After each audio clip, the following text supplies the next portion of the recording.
Reserve.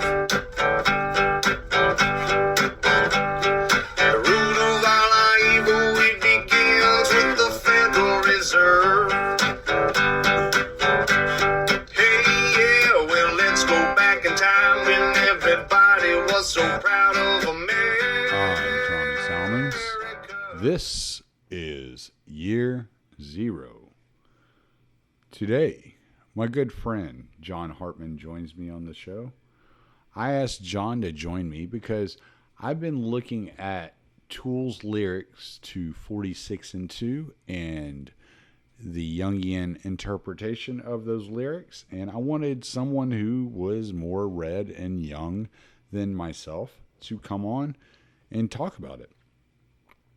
So we not only dive into the song, which is probably the first half of the episode, but then we dive into the shadow and how we've worked within ourselves to discover the shadow and to conquer, if you can even say that as the right word, this part of ourselves, at least incorporated into our daily lives in a way that is beneficial and not destructive.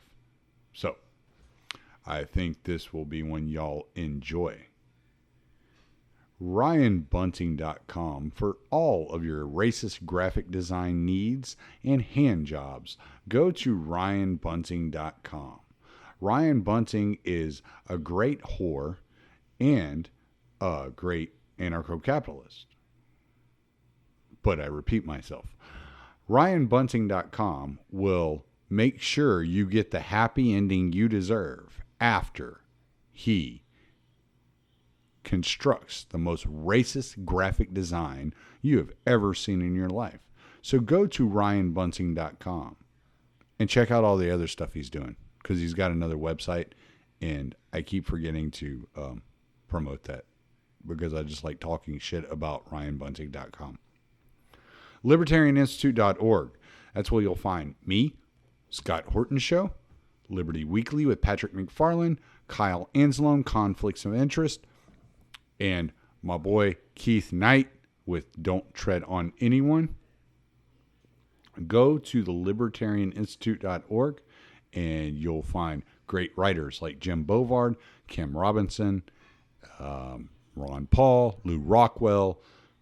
All of your favorite writers, all of your favorite podcasters are at the libertarianinstitute.org. So head on over to libertarianinstitute.org and give us a shout out, man. Appreciate y'all. I'm glad y'all are rocking the libertarianinstitute.org. We are doing a lot of fucking work. A lot of the heavy lifting is coming out of the libertarianinstitute.org. Don't forget it. Thank you, Tom Burton, for the music. Enjoy the show. All right. My most talented friend, Jon Hartmann, here with his paintings in the background. I'm going to have to... one of these days, I'm going to release like our video on the episodes you and I did, so people can see the paintings, because your paintings are insane. And the first thing I noticed was there to the right of you is the brand new painting that you just completed yesterday. So I was like, oh, Silence of the Lambs. I put that one up specifically so you could see it better. See how big it is and everything, you know. It is really good. It is big. What is it? Like, is that It's 18 by 24. So okay. It's bigger than the other ones that I've been doing lately. Yeah. Yep. Yeah, you have some really, and you said it's going up at the gallery this week. Yeah, so I have right now I had 10 paintings up at a gallery not too far from my house, and I just got to frame this one, and then I'm going to put it over there for sale. We'll see if it sells. I kind of hope it doesn't, because I want it to go back on my wall. It's a cool painting. I sent it to my dad. Did you? Yeah. Oh, that's cool. That's awesome, because your dad, you were sending me some paintings of his, and I think your dad's an amazing artist. So hopefully he said he liked them, because an amazing artist saying that he likes my art would be a good feeling. Yeah, I got a quote right here. He said, let me see. I gotta find the thread, but he said that's pretty cool. It's kind of like a pop art style. Oh, nice. Yeah, I agree with that. Yeah. And then so I also sent him pictures of the Watcher at Golgotha, Yeah. and Eden, which Oh yeah, that's one of the most impressive paintings I've ever seen. Like in my opinion, that's the best one you've ever done. The way the serpent intertwines through the entire painting is just incredible. Thank you. Yeah, I like that one a lot. Unfortunately for you, that one will never be sold. That's my favorite one too. Yeah, well, I might have to get a copy of it. Yeah, I was gonna say. I was thinking, with all my art, like I've been thinking about making prints for everything, because they're not cheap, and not everyone wants to spend upwards of $300 on a painting, or right, even $100. So yeah. I was thinking if I do some prints, then maybe it'll be more accessible to more people. I'm just kind of looking into that right now. Jonathan Pajot does that with a lot of his stuff. Yeah, I kind of saw that with his. He puts them on T-shirts, and he also does prints, and then he does wood prints as well, which is interesting. Yeah, so because he's a carver, so he probably, I don't know how that works, but I would imagine you can put ink or paint or whatever on the actual carving, and then kind of make a print right off of it. I have a couple of like wood carvings that I'll show you those another time. They're up on my wall right here, but yeah, I'll show you that. Those are pretty cool. Yeah, but he has some pretty cool stuff at his store, because I've just looked through it just to see what he has, and he's got some pretty interesting stuff. Yeah, he does. I like his Noah and the Ark. I don't know if you've ever seen it, but it's it kind of reminds me of your artwork. The one that you did was I want to say it was it Saint Gabriel? Which one? Yeah, it was Raphael. Raphael. Yeah. So Raphael's my favorite archangel. So it actually is from the church that I grew up in. Oh, I took that image and just kind of made it my own. Oh wow. Yeah. So the whole Noah's Ark painting kind of looks like that. His Noah's Ark. It's very similar to that. It's very good. Yeah, you'd really like it. It's real colorful, and it's got the levels. It's really, really interesting. I really liked it when I saw it. I was like, wow, that's a different take on Noah's Ark. I'll have to check that out. Yeah. So, but that is not what we are here to talk about. No. It's a good intro though. By the way, you said you sold 3 of your paintings. Yeah, I was pretty happy about that. That's the first time I was ever in a gallery. So on opening night, I sold 3 paintings. The first one sold within the first 20 minutes of the opening, which I was like completely shocked. The owner came up to me and she was like, "Hey, just want to let you know you sold your first painting." I'm like, "Get the hell out of here!" And then really, someone likes that stuff. And then about a half hour after that, she's like, "You just sold another one."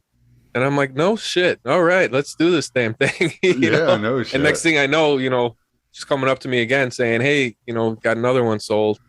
And that was a good feeling, because this is the first time I ever been in a gallery and that kind of thing. So yeah, well, I know you put a lot of work into it. So oh yeah, so it's awesome to see it pay off for you, because I told you last time you were on the show, I was like, dude, I would buy them. You got to sell them. I would buy them. So you kind of lit a fire under my ass the last time we talked on your show. Actually, it was kind of the fire under my ass to try to figure out what I can do with this art, because at that point I was just making art for art's sake. Yeah. Well, and that's what I've always done, honestly. And so, well, let's dig in here. Let's get into it before I go off on that rabbit hole. Turn into another episode that we didn't even plan on doing. Right. We'll be here for 6 fucking hours. I know my wife, before she said, "How long are you going to be?" I was like, "You know what? I don't know. It's me and Tommy." I'm like, "Could be an hour, could be 2 hours, could be 3 hours." I was like, "I honestly don't know." She's like, "Oh, okay." I'll try to keep it an hour and a half or less. Okay. Yeah, no problem. Shoot for that. But so I asked you on here because when it comes to Carl Jung, you're kind of my go-to guy. As far as friends go, you're the one I talk to about Carl Jung.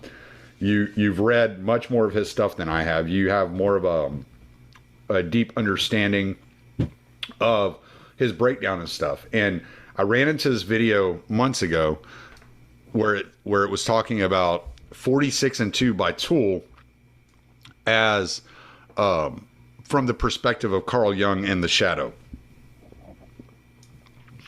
And when I started listening to it, after that, I started listening to the song. And poor Quincy, I got him back to his truck late that day. He was staying at my house that day. I started really digging into like the lyric and what was being said, and I was like, wow, yeah, I can definitely see the Jungian kind of sense in that, and how Jung shines through.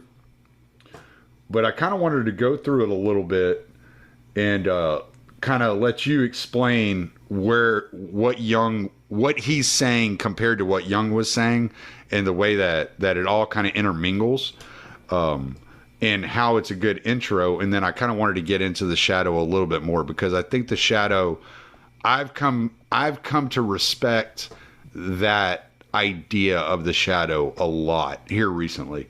I've come to realize that a lot of what I've been doing for a lot of my life is shadow work without understanding that it's shadow work.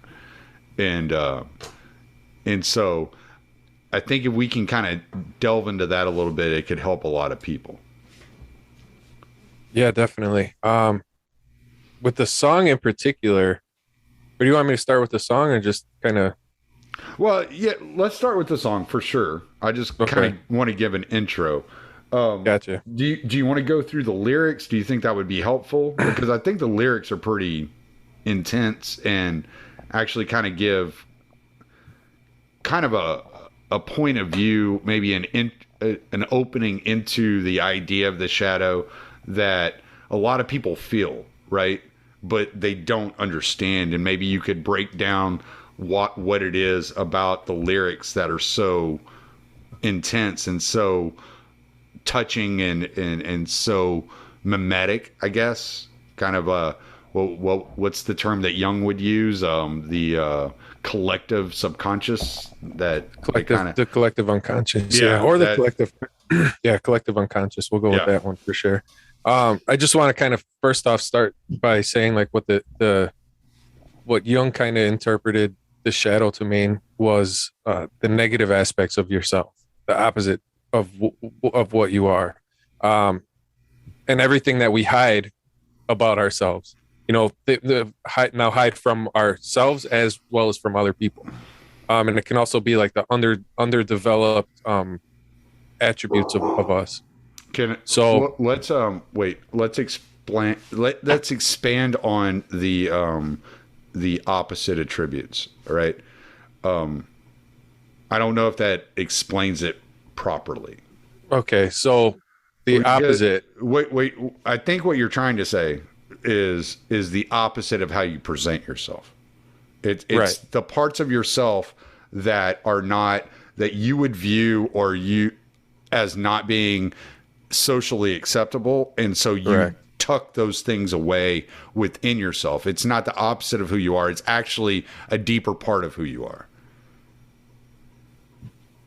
Yeah, so it will be the opposite of who you are in the sense of it would be coming from your unconscious as opposed to your consciousness. There you go. Yeah. So like so I think we're both kind of right here, or I don't think we're wrong in either interpretation. It's just a matter of which perspective you're looking at it from, you know. I'm just trying to find a way. I'm trying to find a way for people that have never read Jung to kind of understand it better. Okay, because if you're uncovering your shadow, it is not opposite of what you are. It is part of what you are. It is opposite of what you present to the public, right? It's opposite, kind of like the mask, you know? Yeah. Okay, I see what you're saying. Yeah. So no, he would call that the persona. But what you're talking about, right? And that would be the mask that you present to people, in whichever situation you're in, whether it's family, friends, people you don't know, different things like that. That would be the persona. But I think as far as the shadow goes, it resides in the unconscious aspect of your psyche. So again, like if you're anything that is in your consciousness, anything that you're conscious of, you're doing because you give it active thought. You're saying like, okay, I'm gonna run a mile today because I need to get in shape. You're making the conscious effort to run that mile, versus, I'm going to smoke a whole pack of cigarettes today and not even think about it. You're not even telling yourself. It's just, you grab a cigarette, smoke one, you grab another one. that's part of your shadow coming in at you because you're doing something that is just almost like a knee-jerk type thing. And what happens is you start to the more you don't notice your shadow, the more it starts kind of going into your personality. And now you think that it's something that, you know, is a part of you when it's really, you know, like I said before, almost an opposite aspect of your natural tendency, something that you would do on your own, of your own accord. Right. Right. Like, you know, we get think of examples of that. Like if you've ever hit a point of like extreme rage and then you reflect on it later and you're like, wow, that was not me. Like, I don't know where that came from, but it's part of who you are.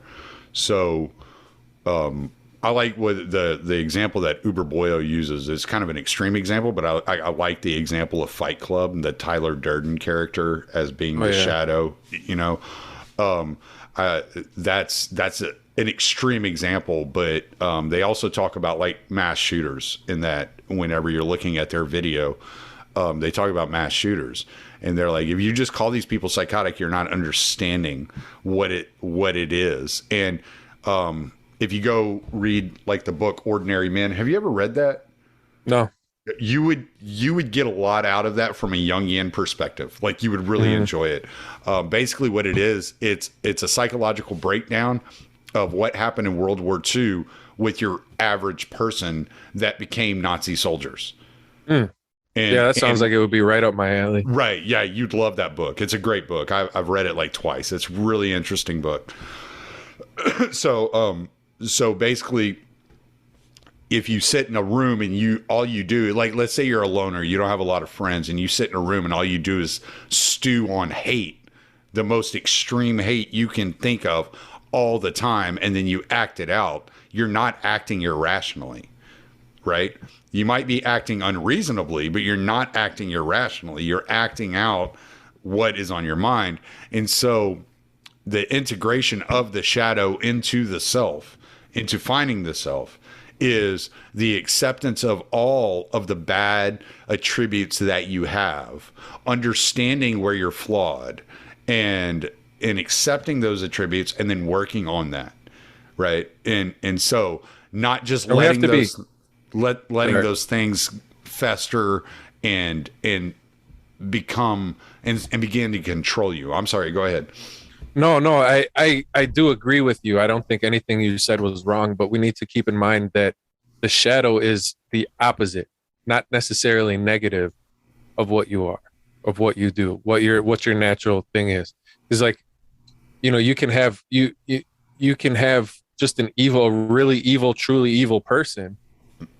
Now their shadow would be, you know, whatever could be defined as good, as far as society and their actions towards it. That's really interesting because, like, all right, so when you have like a Ted Bundy or Israel Keys or one of these serial killers that are completely evil, right? So when they're interacting in public, let's take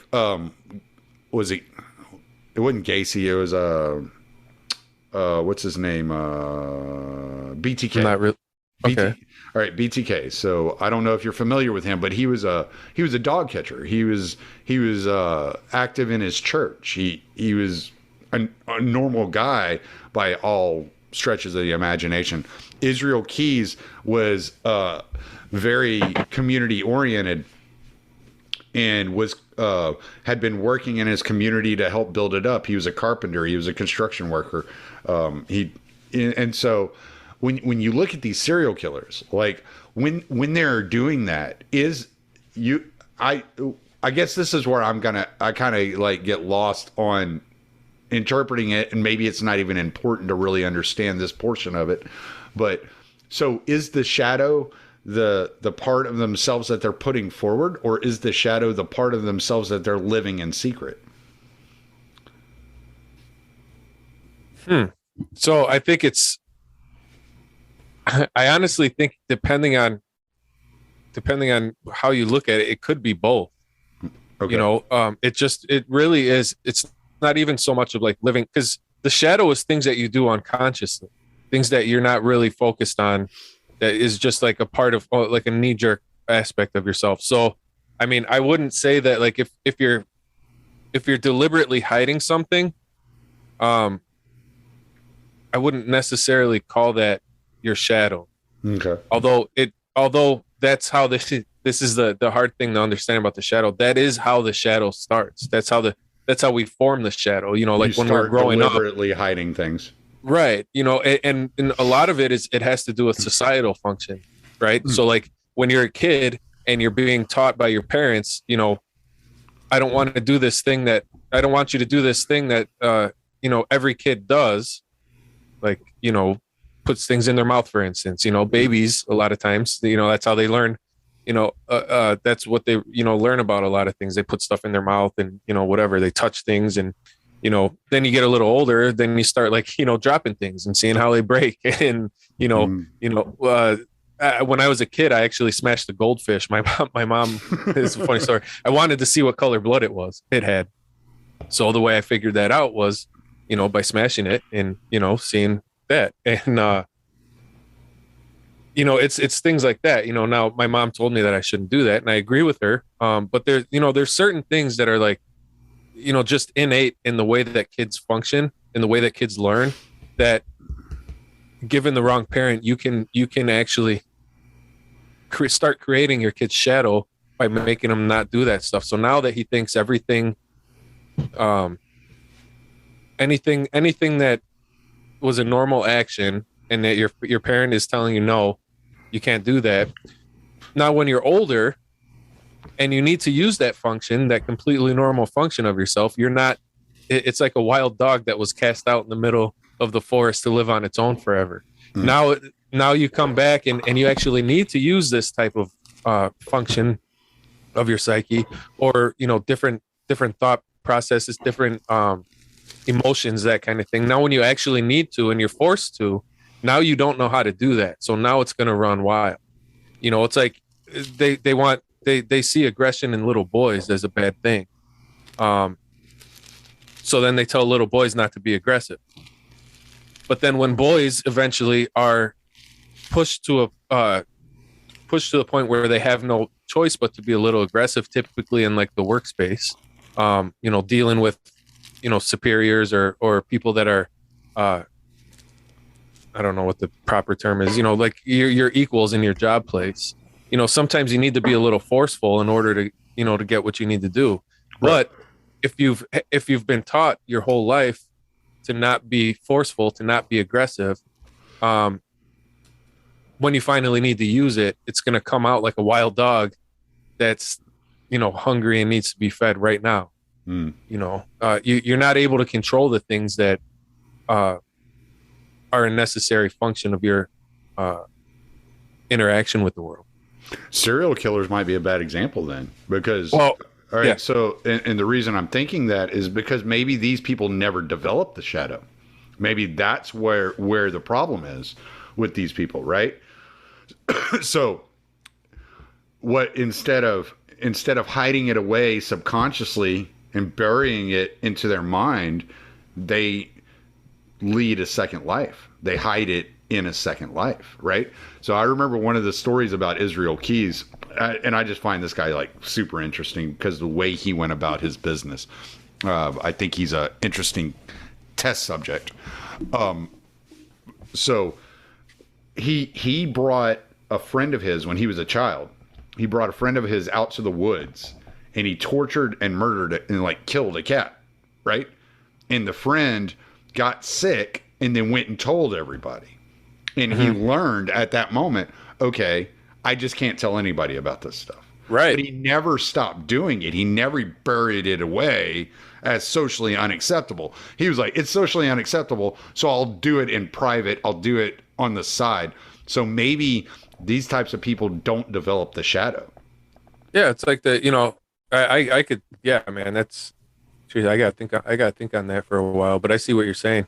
It's like it wasn't even an ability, or it wasn't even a part of the process. Yeah, like subconscious never develops for these people. Yeah. They just develop a secondary lifestyle, so they live, like, multiple lives at the same time. And they grow up learning how to live two lives at once, and therefore, like, it's not a big deal when they're, you know, adults and just going about their business. They're able to have families and kids and be pillars of the community, as well as be horrible fucking monsters. Yeah. Well, I think we're all kind of forced to live dual lives, or, you know, push certain things down. Like, I mean, how many times have you heard men don't cry, boys don't cry? And how many boys grew up hearing that? And then in the same instance, they're expected to be, you know, well balanced when you're actually taking the whole aspect of yourself out of the equation.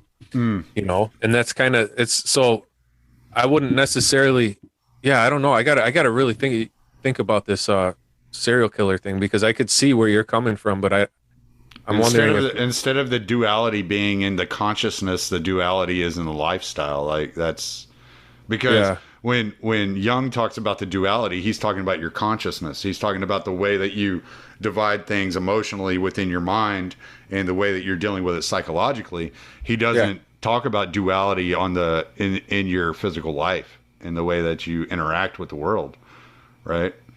Yeah. Well, the thing with the shadow is, it's the shadow is cast from the light of the ego. You know, so when you're saying, like what you were saying about how it could be like the part of you that you hide, right?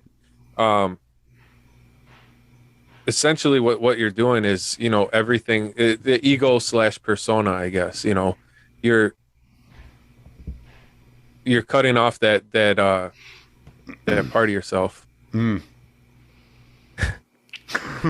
don't know. I'm sorry. No, this is a super deep subject. This is not something easy to dig into, like, but I find it intriguing to talk about. So, yeah, there's just, you know, there's so much about this, and when it comes to reading Jung, just in general,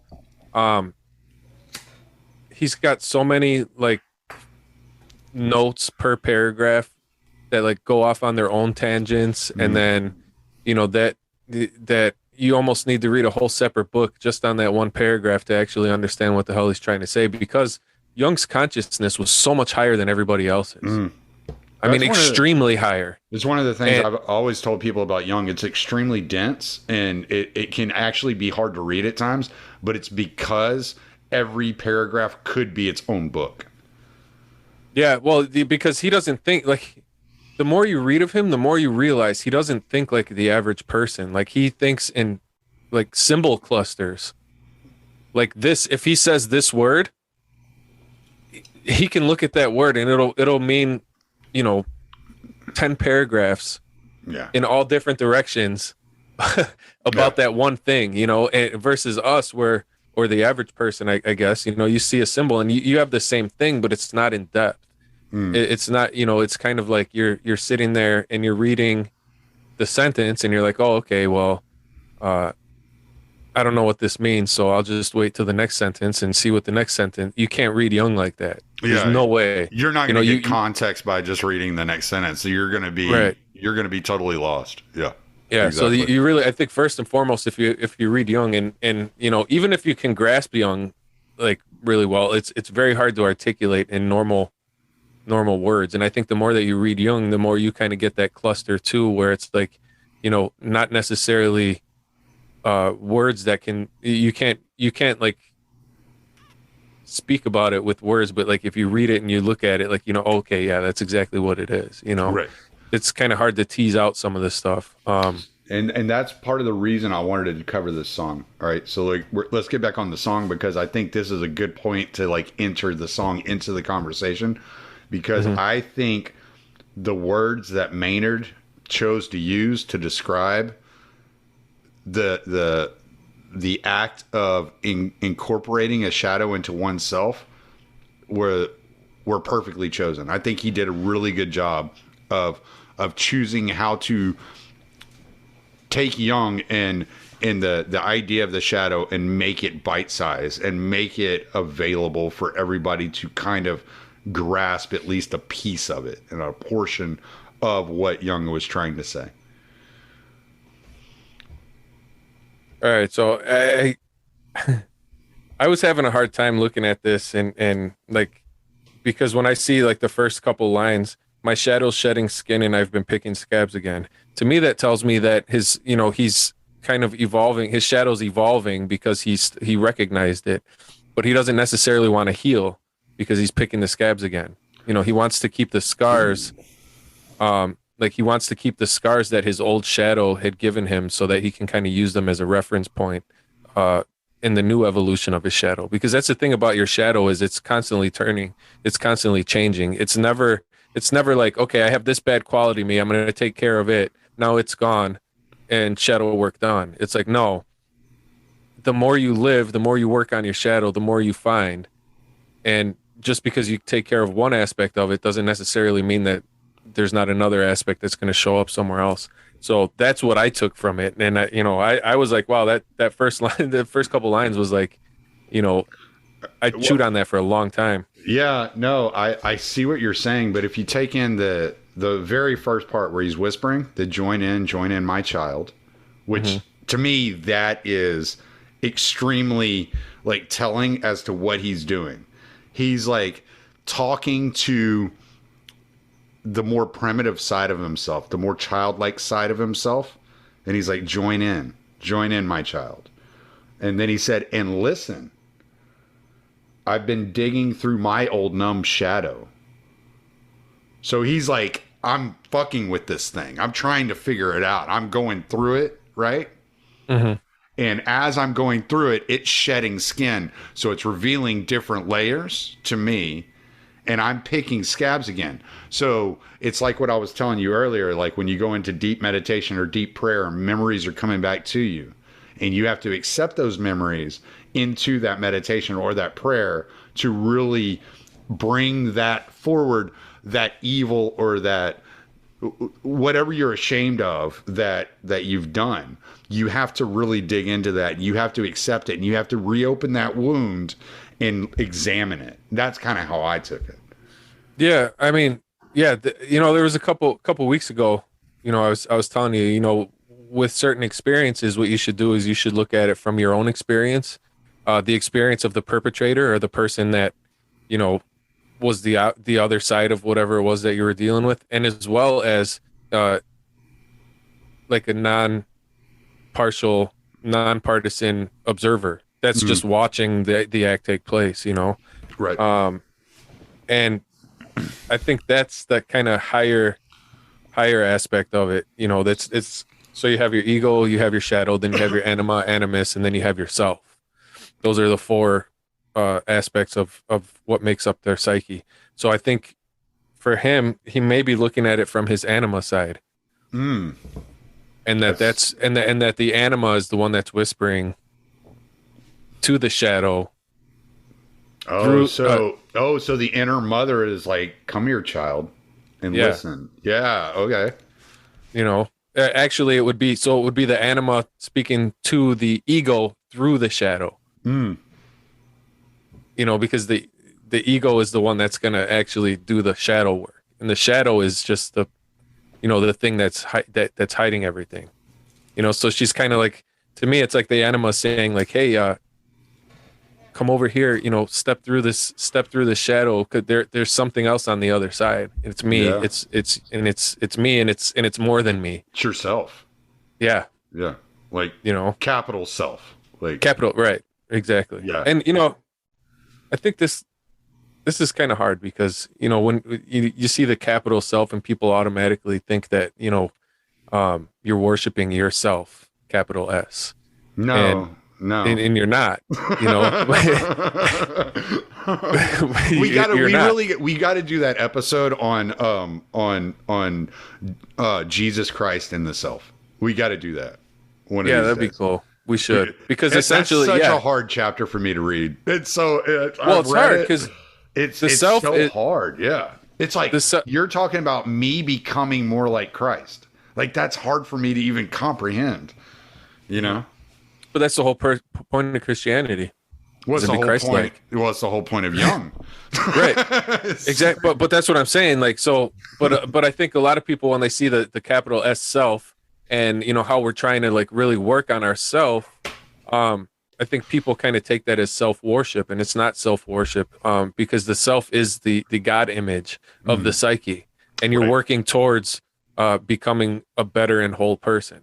Yeah. And for the betterment of yourself, but also society and everyone around you, because you have what's called the collective unconscious. Yep. And if everyone's collective unconscious is just all the shit that's in your shadow, and we're just acting out our shadow, and we're not acting out real life, you know, through conscious decisions and effort, that's when we're going to see the dark side. That's when we're actually, when we're allowing our shadow to work unfettered.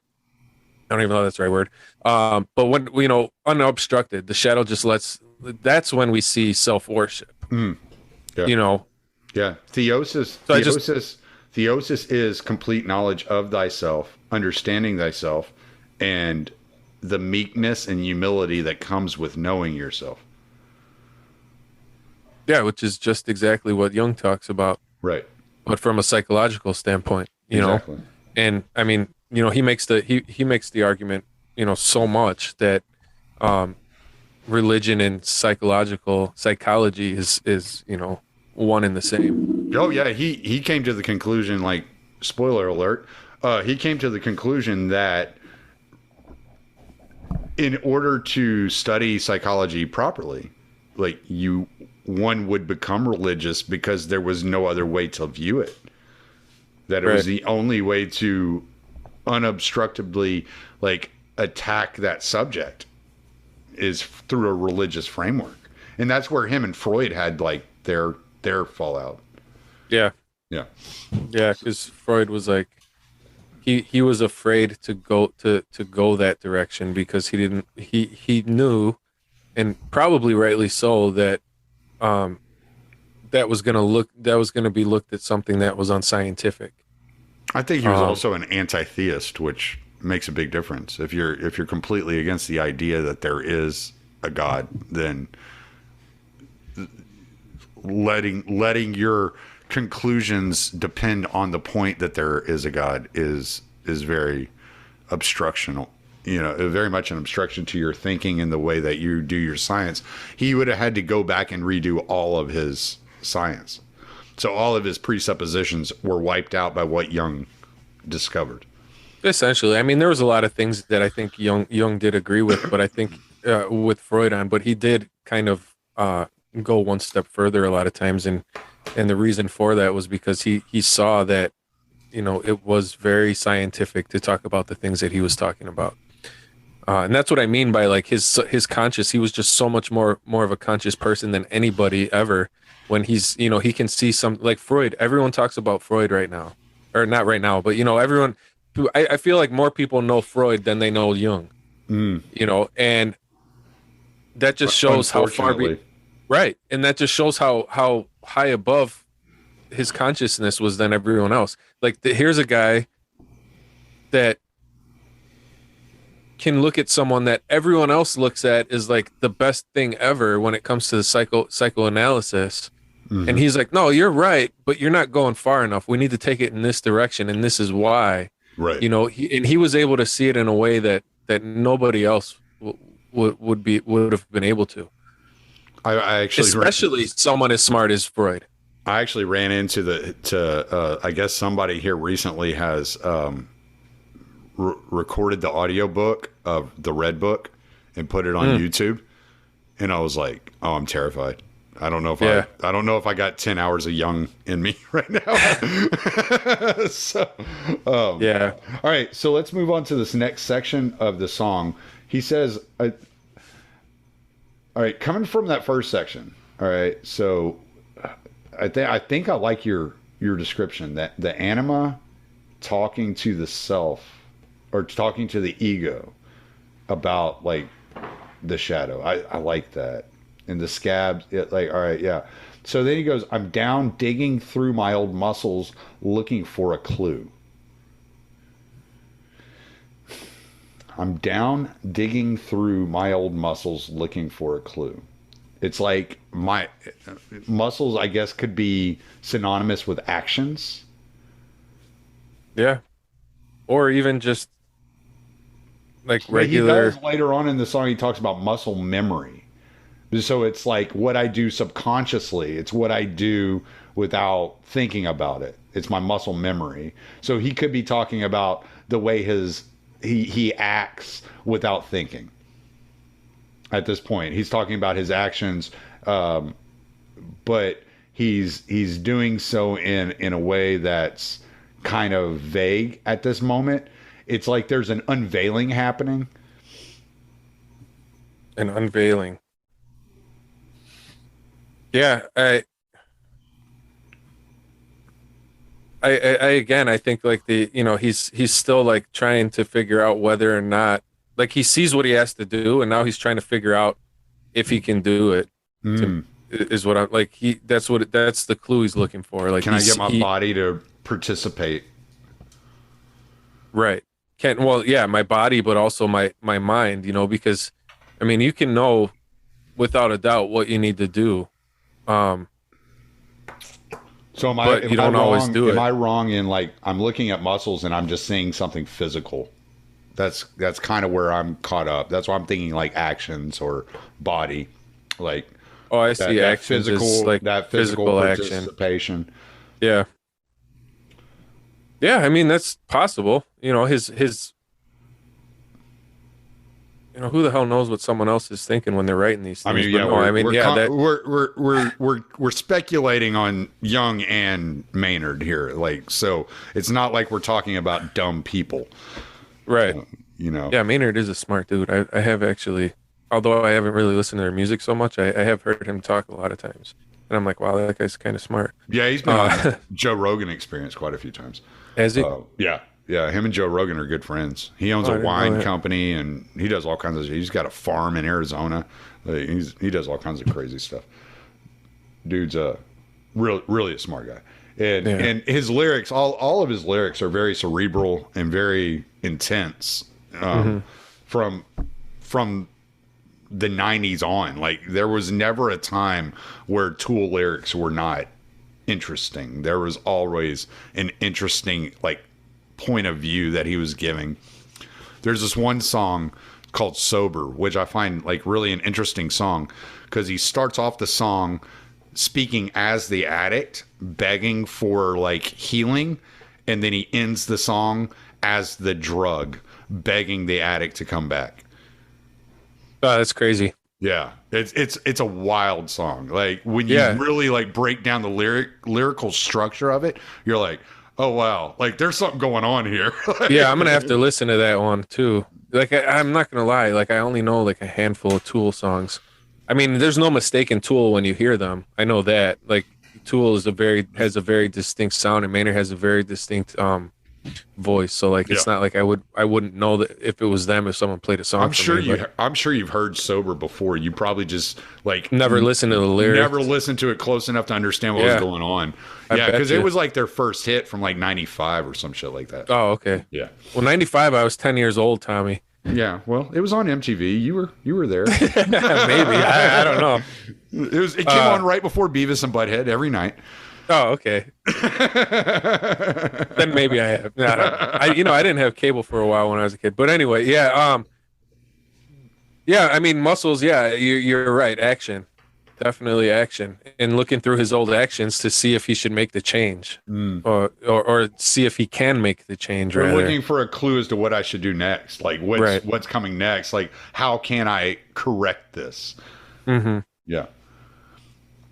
And then this part, okay, you're going to have to walk me through this part. You're going to have to hold my hand through this part, because this part is guttural and emotive as it is for me. For some reason, it makes me feel things, but I don't know why. Okay? So, I've been crawling on my belly, clearing out what could have been. I've been wallowing in my own confused and insecure delusions. Well, I think that just is what it is. I mean, he's loaded. But from a Jungian standpoint, what is crawling on my belly? Well, he thinks he doesn't think very highly of himself.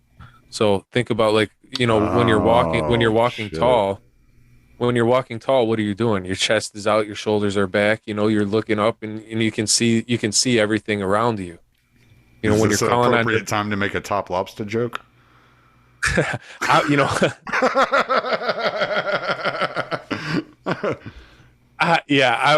gonna stay silent on that one time.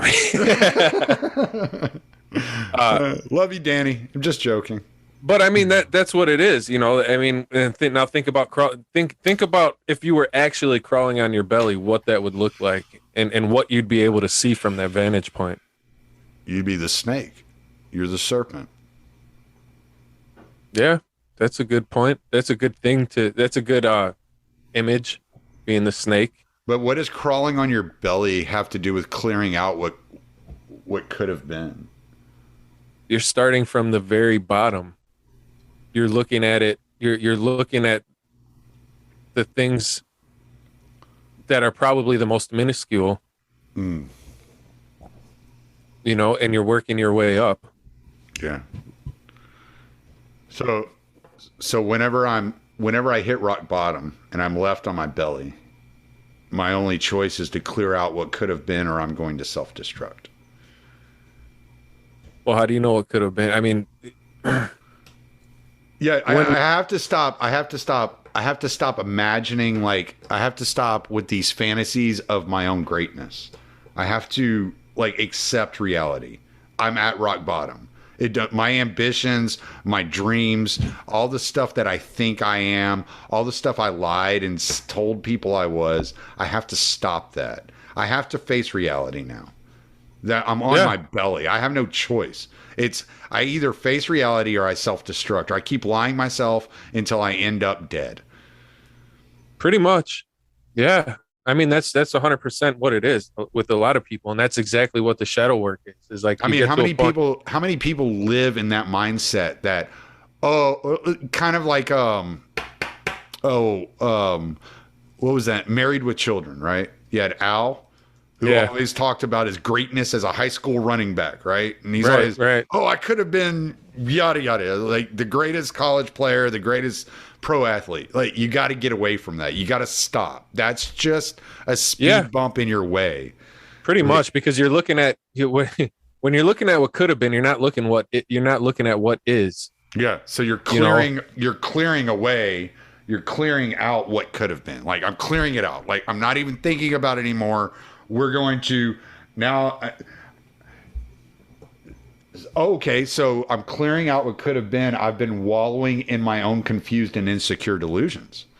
So well, that's just exactly what you said. I've been living in my own head. I've been living in Kazakhstan in my head.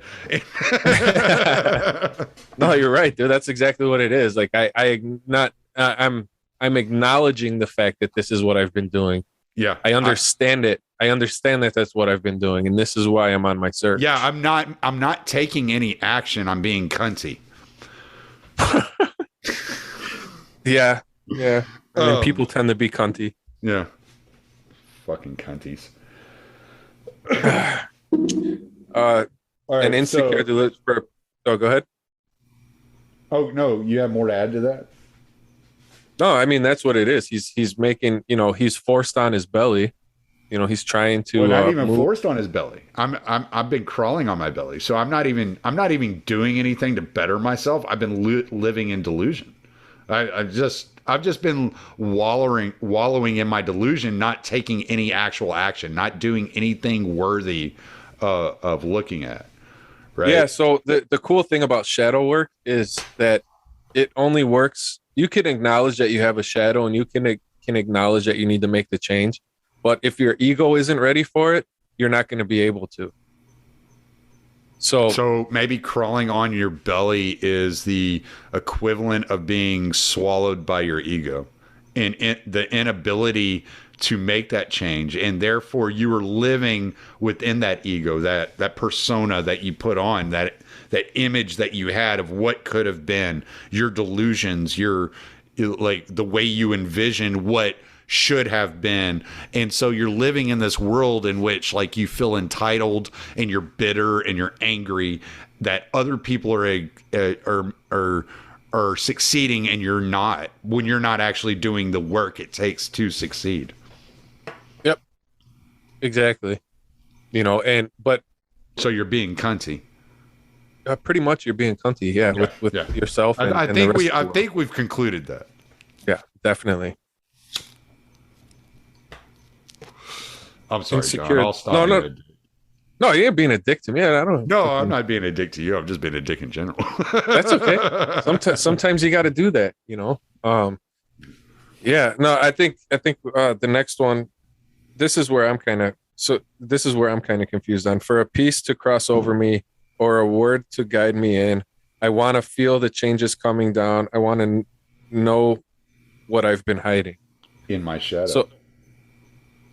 So it's like, he just stated to me what he's been hiding, or what he's been, maybe not like the actions, but when he says that he's got his wallowing in his confused and insecure delusion. I think no, that's all right. Do you have PIECE? Peace? Yeah. I think it's PEACE. That would make more sense. That would absolutely make more sense. Is that what you have? No, like it's PIECE, but I think it's wrong. I think it's PEACE. I think it should be PEACE, peace. For a piece to cross over me, it's sure. Yeah. I think that would make more sense. That's unless he's talking about the puzzle or the shadow itself. Well, the shadow, or something that's gonna help him kind of see what it is. Yeah, but I think it should be peace, as in PEACE. I think for a piece to cross me over, or a word to guide me in. Yeah, you're. If you have peace, then you're. I need something to direct me, is what he's saying here. Right. And if you have peace, it's easier to think and make that decision. And once you find that right direction, you'll feel the changes coming down, and you'll discover what you've been hiding in your shadow. Yeah. So that's what he's saying. He's saying, for a piece to cross me over or a word to guide me in, I want to feel the changes coming down. I want to know what I've been hiding in my shadow. All right. So he's saying, I need that. Once I get that direction, once I've facing due north, and then I will start to feel the change, and I will still start to discover what I've been hiding in in my shadow. And that without feeling that change and discovering that discomfort of seeing what you've been hiding back in your subconscious, you're never going to make that step, right? There's a step that you have to take, but it's that discomfort. You have to confront that discomfort in order to confront your shadow. Right. That's what I was saying. Like, you can't do shadow work if your ego's not ready. You can have an infantile ego that doesn't want to accept that you do some shitty things and that you're your own worst enemy a lot of times, because you can recognize that the shadow exists and that there's things about you that aren't right. You can acknowledge that. But then when you actually really go to think about it, when you really go to make the work and do the changes, if your ego is too juvenile, you're always going to find an excuse to not make that change. Right. You're always going to look at, it's the shadow is the thing about shadow is it projects upon everybody else what you have in your own self. So basically what a lot of times what they say is like, if the way you can kind of discover your shadow is by thinking of the person that bothers you the most and looking at their bad qualities, the ones that really drive you nuts, and then looking at yourself. If you can see those in yourself, that's how you know. When I say self, I'm talking about small s self, by the way. Right. But that's when you're really going to be able to to distinguish what it is in yourself, because that's what happens is you project the problems. You make you make your problems a reason from an external source. The reason for your problems come from an external source, essentially.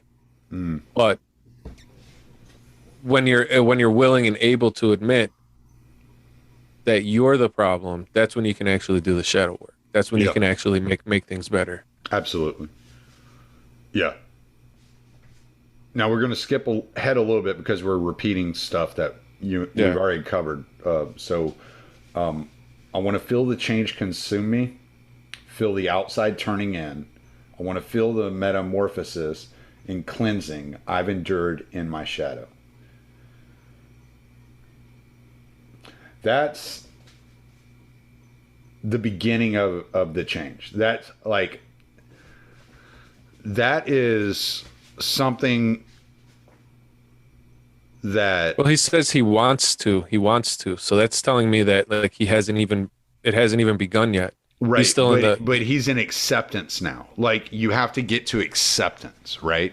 So you're accepting what you've discovered through this walk, through discovering all the things you've been hiding, through your delusions. You're accepting all that. And so now you're ready to take that lunge into the actual hard part of the change, and to allow things to kind of start coming together and work within you, so that you are moving forward in your life in a better direction. It's like you have to verbally acknowledge, or consciously acknowledge, that this is a problem. I want that problem to change, before you're ever going to change a problem. Oh yeah. You see what I'm saying? You have to realize it. And That's where he's at. He's like at that stage where he's like, all right, I'm ready to start. I'm about to take steps now. I'm about to make changes. I'm about to move forward. Yeah. But then I have a hard part with this part where he talks about listen to my muscle memory, contemplate what I've been clinging to. Like, muscle memory is what got you into the whole mess you're in, isn't it? Oh, okay. So you're talking about like the next verse, right? It's like the next couple lines after what you just said. It's like he wants to feel the metamorphosis, and he wants to, he wants to see the change. But he says contemplate what I've been clinging to. So he's like, I'm listening to. All right. So I'm acknowledging. I'm listening. I'm aware of what I've been doing subconsciously, and I'm contemplating what it is that I've been clinging to, how it's been holding me back. And so 46 and 2 ahead of me. So it's still ahead of him. I'm still in the process of moving, right? I'm not moving yet. I'm in the process of putting myself there.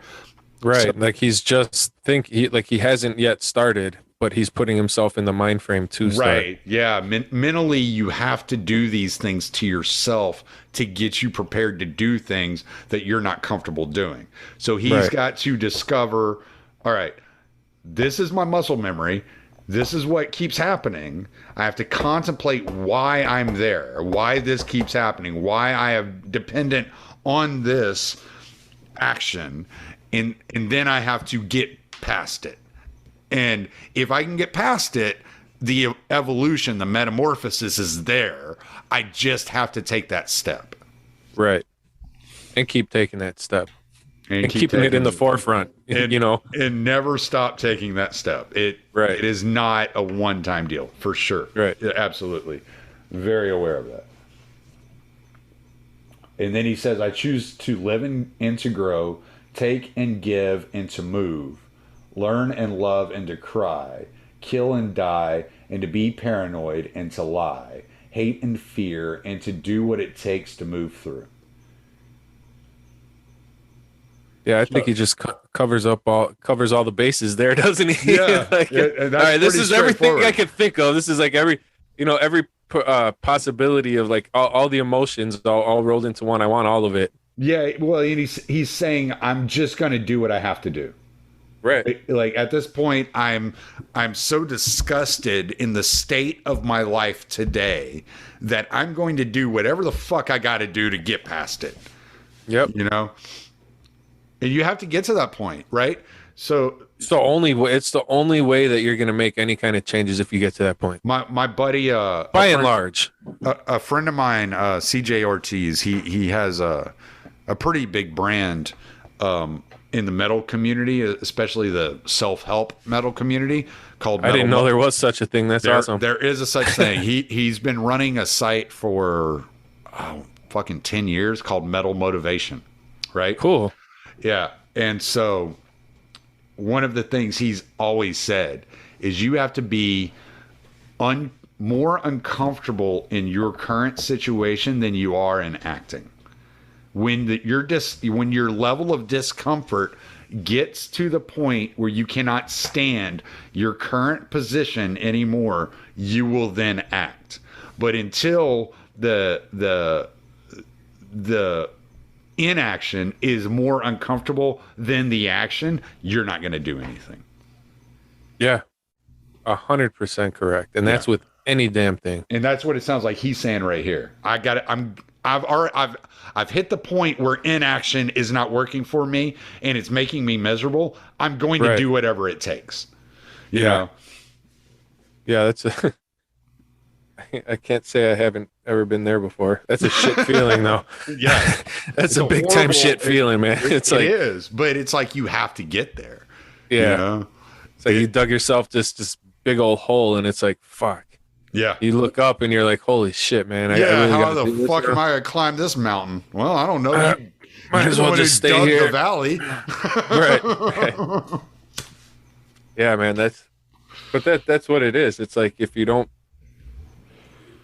most people are not born with all the right things to not have this kind of thing happen to them, I mean, there's a lot of people that they're born, I don't even want to say money is the no, I mean, look at Hunter Biden. Because, right. I mean, absolutely. Nobody's got it figured out. Like, I'm sorry. Like that is like one of the biggest lies you're ever told as a child is that adults have it figured out. No one has it figured out.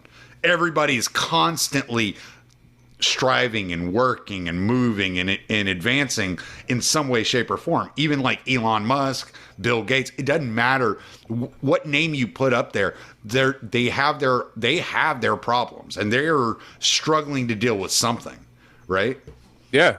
I mean, Bill Gates is like the second richest man in the world. His wife divorces him. I mean, it's like, all right, like, yeah, it wasn't all hunky dory apparently. Right, exactly. But that's my thing is like, you can't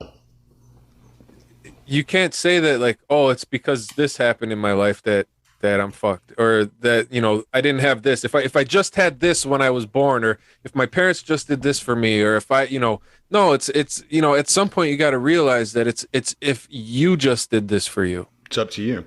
If you just did the work, yeah, because at some point it doesn't matter. Jocko Willink with Extreme Ownership, right? Yeah, like. I've never listened to him, but yeah, I haven't listened to him a lot, but I've heard him a couple of times, and his whole thing is he's former military. He was special forces, and he has this whole idea of extreme ownership. And he's like, if you're looking in your life and something goes wrong in your life, it's your problem. It's your fault. Fix it. Yeah. And that's how you have to address this shit. Like, because if you don't fix it at that moment, then you end up looking up a mountain like, oh fuck.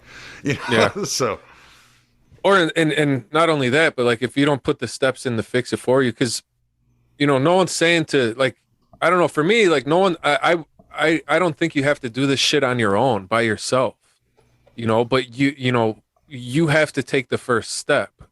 Yeah, but nobody help isn't just going to present itself to you if you're not willing to accept it, right? And if you're not willing to recognize it, you don't have to do everything on your own, but you have to start on your own. Yeah, well, you have to show the initiative that you're willing to get it done. Like one of the things I fell into a pitfall years ago when trying to help people that did not want to be helped. And it caused me more problems than anything. Yeah. Like you cannot help people that do not want to be helped. And if you want to be helped, you have to take action, because nobody wants to help somebody who's not willing to help themselves. Oh yeah, big time. You know, I grew up in a family that has quite a few members of Alcoholics Anonymous and that kind of thing. And that's actually where I first heard of Jung, because he was a big help with Bill W., who's one of the co-founders of AA. And there's actually they had some letters going back and forth with each other, right. Discussing things. But so for me, like, I grew up hearing, I had someone very close to me that was a big, I don't want to say a big deal in AA, but he helped a lot of people, a lot of people. And I got to witness that, and I was able to see and hear things that, so many people are, it takes them well into their midlife to not only hear, but understand. Yeah. And I was hearing this shit from when I was, 5 years old until now, right. Essentially, so I was, but that's one of the things that you learn early on is like, no, if you don't want help, you ain't getting it. Right. So you can hand, I mean, it's just like, okay, well, money's my problem. Okay, here's $1 million. Tomorrow you're going to be broke because it wasn't the money, Right. Even no matter how you accept the help, or no matter how someone has, if you don't have it in your head that you want the help and that you can use the help, it's never going to do anything for you. Right. And that was one of the things I learned right off the bat. It's one of my probably earliest memories is hearing that exact thing. You can't help the unwilling. Yeah. Let's do this last verse real quick, because we're like right there at the end. Okay. So he says, "See my shadow changing, stretching up and over me. Soften this old armor, hoping I can clear the way by stepping through my shadow, coming out the other side. Step into the shadow. 46 and 2 are just ahead of me." All right. So we're going to stick with 46 and 2 as the metamorphosis and not get into all the theories on what that means. Sounds good to me. So this is something that when you start doing shadow work, you're looking forward to. This is the moment that you're like, oh wow, like this is what you're looking for. Like your shadow is changing now. It's stretching up and over you. So it's integrating with yourself, right? And so now you're getting to know yourself. That metamorphosis is starting to take place. You're softening this old armor. See, so instead of hiding away all your weaknesses, all your vulnerabilities, all your evils, you're coming to terms with them, and you're addressing them in a humble way. And you hope you can clear the way. Hoping I can clear the way. So you're hoping that you can do enough internal work that this integration takes place in a prosperous and beneficial way. By stepping through my shadow, coming out the other side. Stepping through the shadow and coming out of the other side. So now you've done the work. You've recognized it. You've done it, and now you're on to the next step. In a Jungian standpoint, which is starting over again. The next step is starting over again. Yeah, pretty much. Well, the thing about it is, like I said before, it's like, you took care of one aspect of your shadow or multiple aspects of your shadow, but your shadow is a ever evolving thing. That's why it's so hard. As Jung described it, like I said, you have your ego, you have your shadow, you have your anima or animus, depending on, it's contrasexual. So like, if I was a male, my the next part after my shadow would be my anima. because that's the female side of But it. yeah, That's the but you feminine side cannot of get to the anima without doing getting shadow through the work. shadow. Yeah. Right.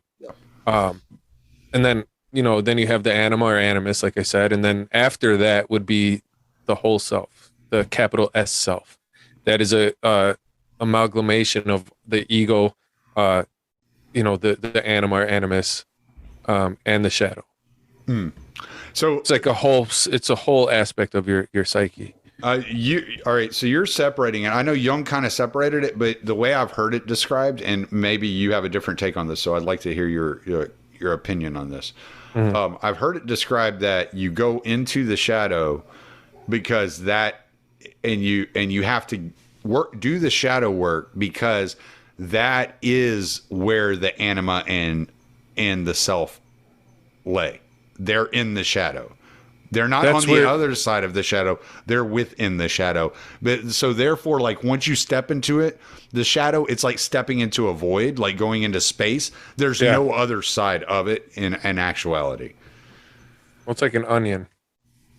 Yeah, there are layers to it. Yeah, they're layers. Like so Shrek. It's not necessarily. Yeah, exactly. Like love Shrek. I love that reference, Tommy. But that's what it is. That's the 4 parts of your psyche: ego, shadow, anima / animus, and the self. Yeah, and that's what it is. And it's not necessarily, Jung even says himself that most people never get to the anima / animus, let alone the self. Because the shadow is such a it's just such a grand thing to tackle because it's forever going. Because you always, like I said, you take care of one thing, then there's another thing, and then you get comfortable because you just took care of whatever it was that you tried to deal with, and now you're letting that shadow creep back in with something else. So it's a lot of times. Like I said, Jung said that you don't really.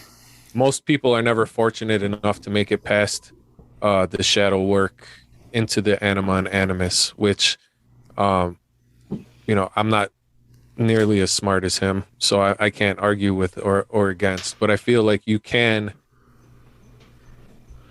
get a glimpse of it, and I think that it's shadow work is definitely enough for most people. Because it's where you're going to be tackling all the hard stuff in your life. When you get to the anima animus, that's really starting to get very, very metaphysical. And there's, I think that, excuse me, the society that we live in right now, although I think, there's a gaping hole that metaphysics can fill, I feel like a lot of people just aren't there yet. And so because of that, I say most people would probably be, stop at the shadow and that's good enough. I want to dig into that because I actually have something to share about that, but I want to ask you something about the song first. So, okay. What did you think about the interaction of the music with the lyrics and kind of the tone that it set? Like, did it feel Jungian to you? Like, how did it interact with your understanding of Jung? I thought he was really, my knee jerk on it was that he was full of despair. And that. Well, I'm talking about the instrumentals in general, like the instrumentals. Well, even the instrumentals, they were really like melancholy for me. I think that's why I don't really listen to Tool very much because I'm not. Yeah, it's kind of more dark. I mean, you can tell by my paintings. I like colorful.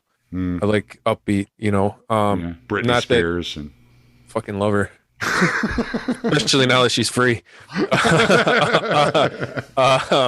But no, like I think for me that's what it is. So when I hear that kind of stuff, it doesn't really grab my attention.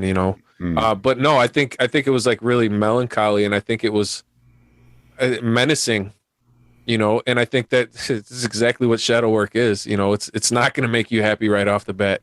It's going to tear you down first. Yeah, it's going to fuck you up. Because you really have to admit to yourself, like, man, I am such a piece of shit, and be all right with being a piece of shit, and really sit there and think about, well, what makes me a piece of shit? Right.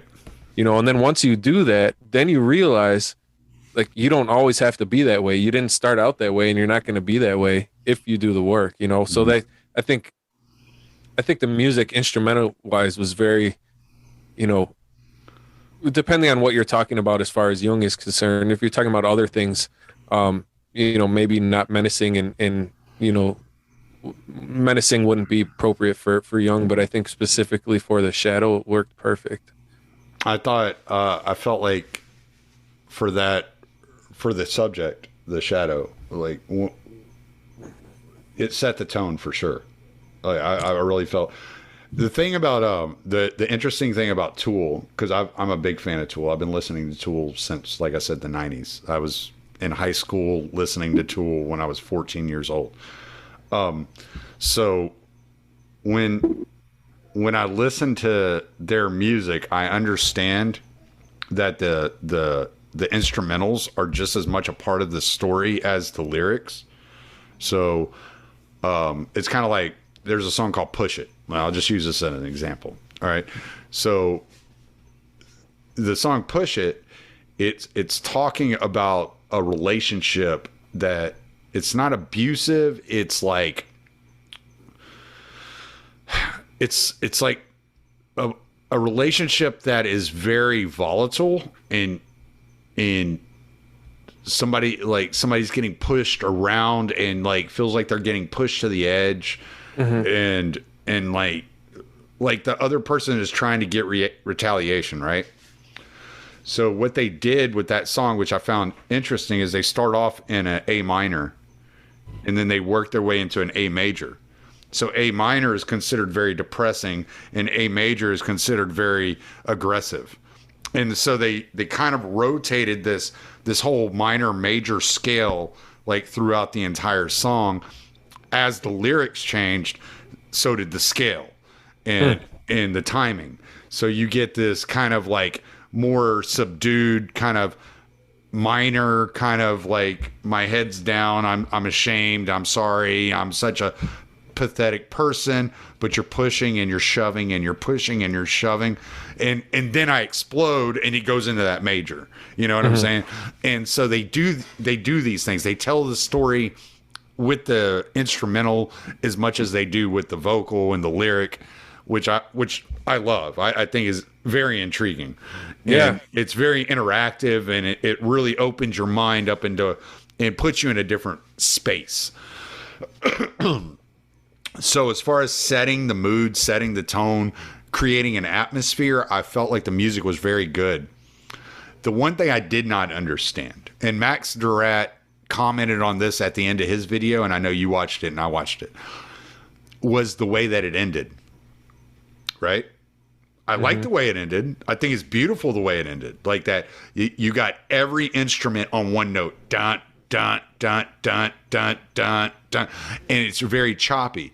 But if you've accomplished something, like why does it sound so final? That was the one part of that song that I felt like did not flow with the lyric and the accomplishment of the metamorphosis. It was like, now it's over. And it's like, okay, I get from a musical standpoint why you did that, but from the story standpoint, I felt like that was a contradiction in what was happening. Yeah, I I didn't think about that very much. I would think that it was probably just a musical standpoint thing, and then that was it, Oh, probably. I mean, because I mean, I don't know how you could, after what you just said, I don't know how you could make it any other way. It just doesn't jive with the rest of everything, unless they were just like, yeah, this is how we're gonna end it. Because sometimes that just happens too, where there's no thought behind it. It just is what it is. Nah, not these guys. I would never say they didn't put thought behind something. Like, yeah, everything is meticulously. It takes them like 5-6 years to put out one album of 12 songs. Like, I'm not I'm not letting these guys off the hook. No. All right, but I did find like the atmosphere was like put together well. I enjoyed it like obviously, I really like the song. I love the lyric, and I think that it does a good job at opening the door for the shadow and for people to understand what shadow work actually is. I mean, do you agree with that, or do you think it kind of? Do you don't think it muddies the water any? Well, I think just reading about the shadow is going to muddy the water. I mean, it's going to take. I mean, you know, a 8-minute song or whatever it is, or 6 minutes. I can't remember how long. It's not going to muddy the water worse than anything else is going to muddy the water. You know? Young, I think Jung is going to muddy the water. Right, right. It's only 4 pages, people. You can read it yourself. No, but I think it's a good gateway to people, for people, you know, because the things that matter in life, you can find different avenues that get you to the same thing, you know. Mm-hmm. So I think that, like, I think it's a good avenue in which people can kind of find Jung, if they even, you know, realize that that's what it is. Yeah, I think if you go from like an actual, like, I've read Jung, or I don't know who Jung is at all, but if this is what he's writing about, like, I want to read this kind of shit. You know, it's kind of like a good teaser, I think. But if you do understand the shadow, then it's also a good explanation of it. So you want to get into some? I'm sure you've made mistakes reading Jung, as I have, and I make mistakes all the time reading Jung. Yeah. I made a big mistake. So, like, let's get into this a little bit, because this will be interesting. Like, I want to hear number one, I want to see your reaction whenever I tell you what I'm about to tell you. But I kind of want to hear how you break it down. I'm scared. You should be. Here's what I did. And I was terrified of the shadow. I was terrified of the shadow work. So I tried to decipher my anima first. And it really fucked me up. Like, it really fucked me up. Like, trying to dig into the anima and understand the anima before I started dealing with the shadow, it really messed with me mentally. Ooh, sorry.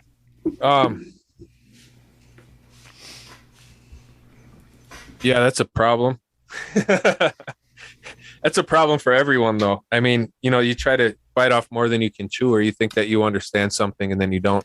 I would say that if you tried to get in touch with the anima, you probably didn't. And what was fucking with you was the shadow. Yeah, no, it unbeknownst to you. I don't even think it wasn't that I don't even think it was that I didn't get in touch with the anima. Mm-hmm. But when I did, it was so messy. It was such a catastrophe. It was like It was like digging up the corpse of a woman in like a garbage dump. It was such a disaster. Like, dealing, it really jacked with me. I guess from, I'd say, January till March, it was really a really hard discovery for me to deal with, that I can't do it this way. Like, this is really difficult, and I can't do it this way. There's too much mess here for me to understand what I'm doing. Yeah, there's too much mess for everyone. There really is. I mean, you can't beat yourself up for it, because but you got to clear away some of that rubble before you deal with that internal dialogue and that. Yeah, I really don't like. I don't know. It's one of those things that I think you were probably mistaken. I really do. The shadow is so deep, and the anima is so elusive, mm-hmm. That I don't know that, you know, I'm not going to tell you what what your own personal thoughts and feelings are, or experiences or anything, but I would say, from my understanding of that, you probably didn't see what you probably weren't in anima territory quite yet. Fair you know, enough. No, that's fair. yeah. I mean, but you may be. I don't know. You know, I'm not. You know how I am. Like I'm real woo woo when it comes to a lot of stuff. So just because Jung wrote it a certain way doesn't mean that that's what it is. You know. Right. But I think that our shadows can be so messy, and we can project so much onto our shadows, because that's what I mean. That's what shadows are. They're projections. You know. And I think that we can often mistake what we're looking at in the shadow for other things that like we can't really grasp, you know?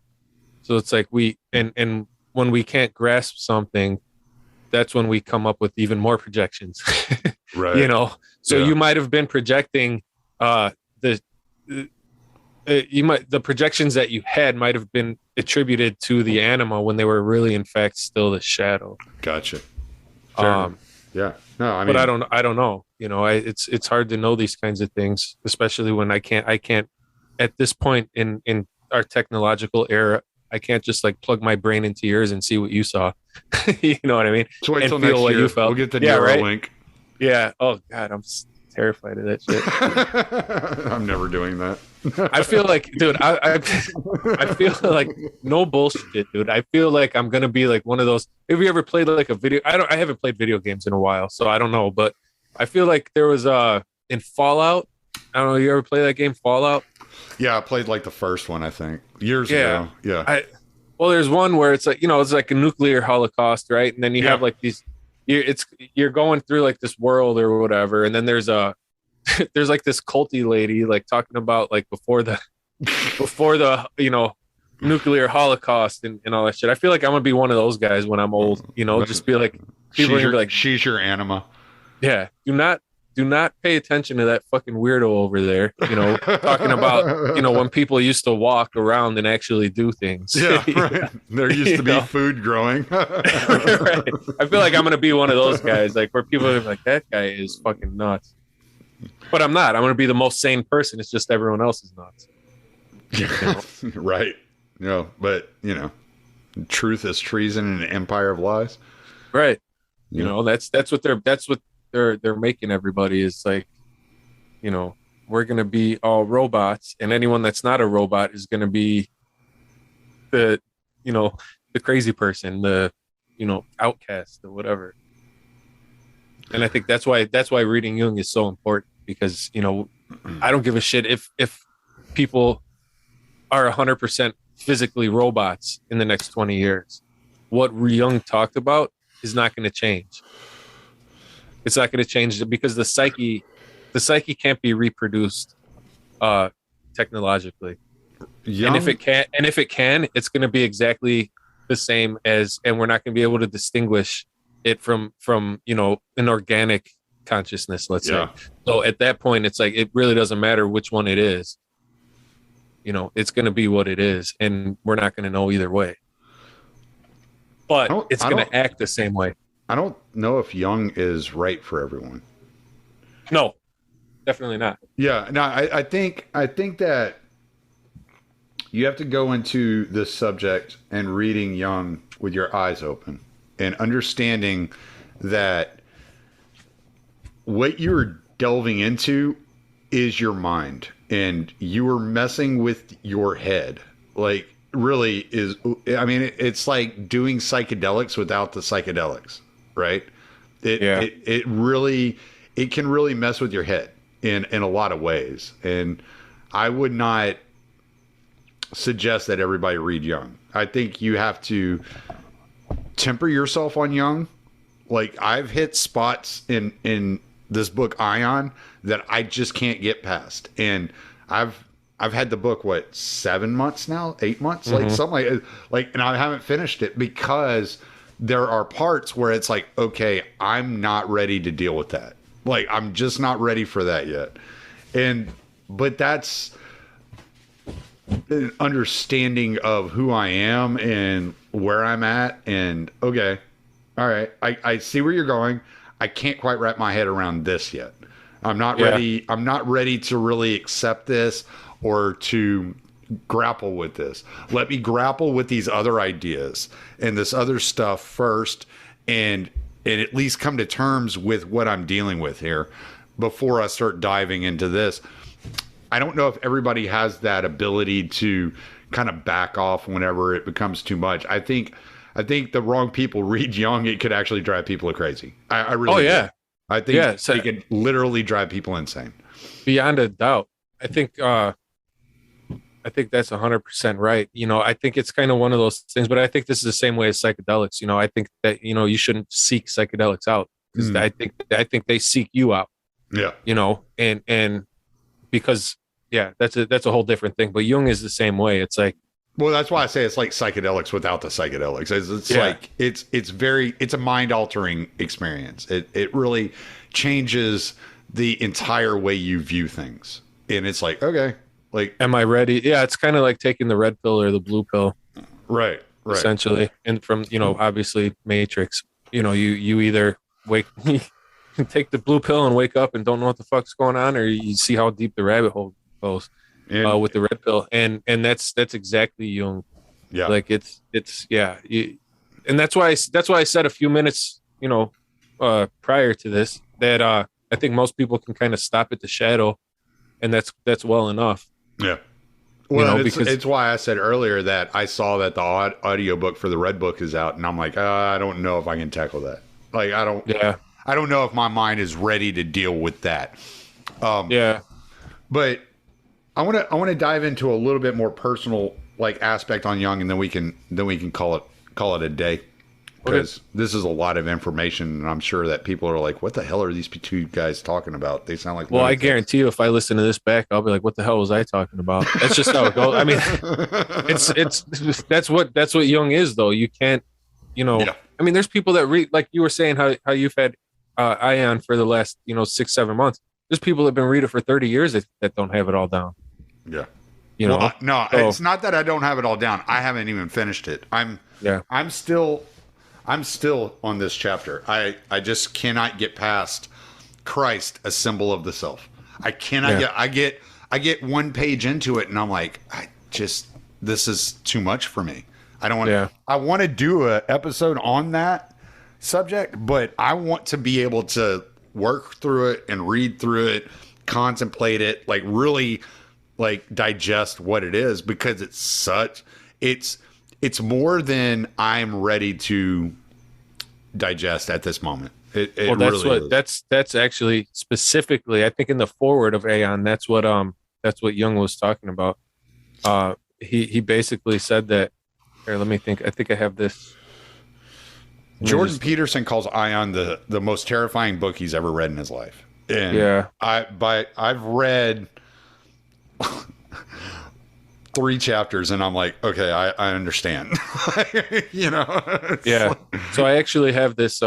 It's Edward Edinger. It's Ion Lectures. I would pick this up. He's a Jungian analyst as well. But he basically breaks down not chapter by chapter, but he'll like look, chapter 6 here is he talks about paragraphs 68 through 80. Yeah. And whatever's entailed there. Right. So he makes the book digestible. I can't remember how much this one was, but it's definitely worth it. But he was saying that, like, here, listen to this. This remark about the physician's sense of responsibility raises an important issue which Jung was keenly aware of. The problem of writing for a mixed audience. Anybody who wishes to pick up Jung's books, which means that what Jung has to say is being directed simultaneously to people of very many different levels of psychological development.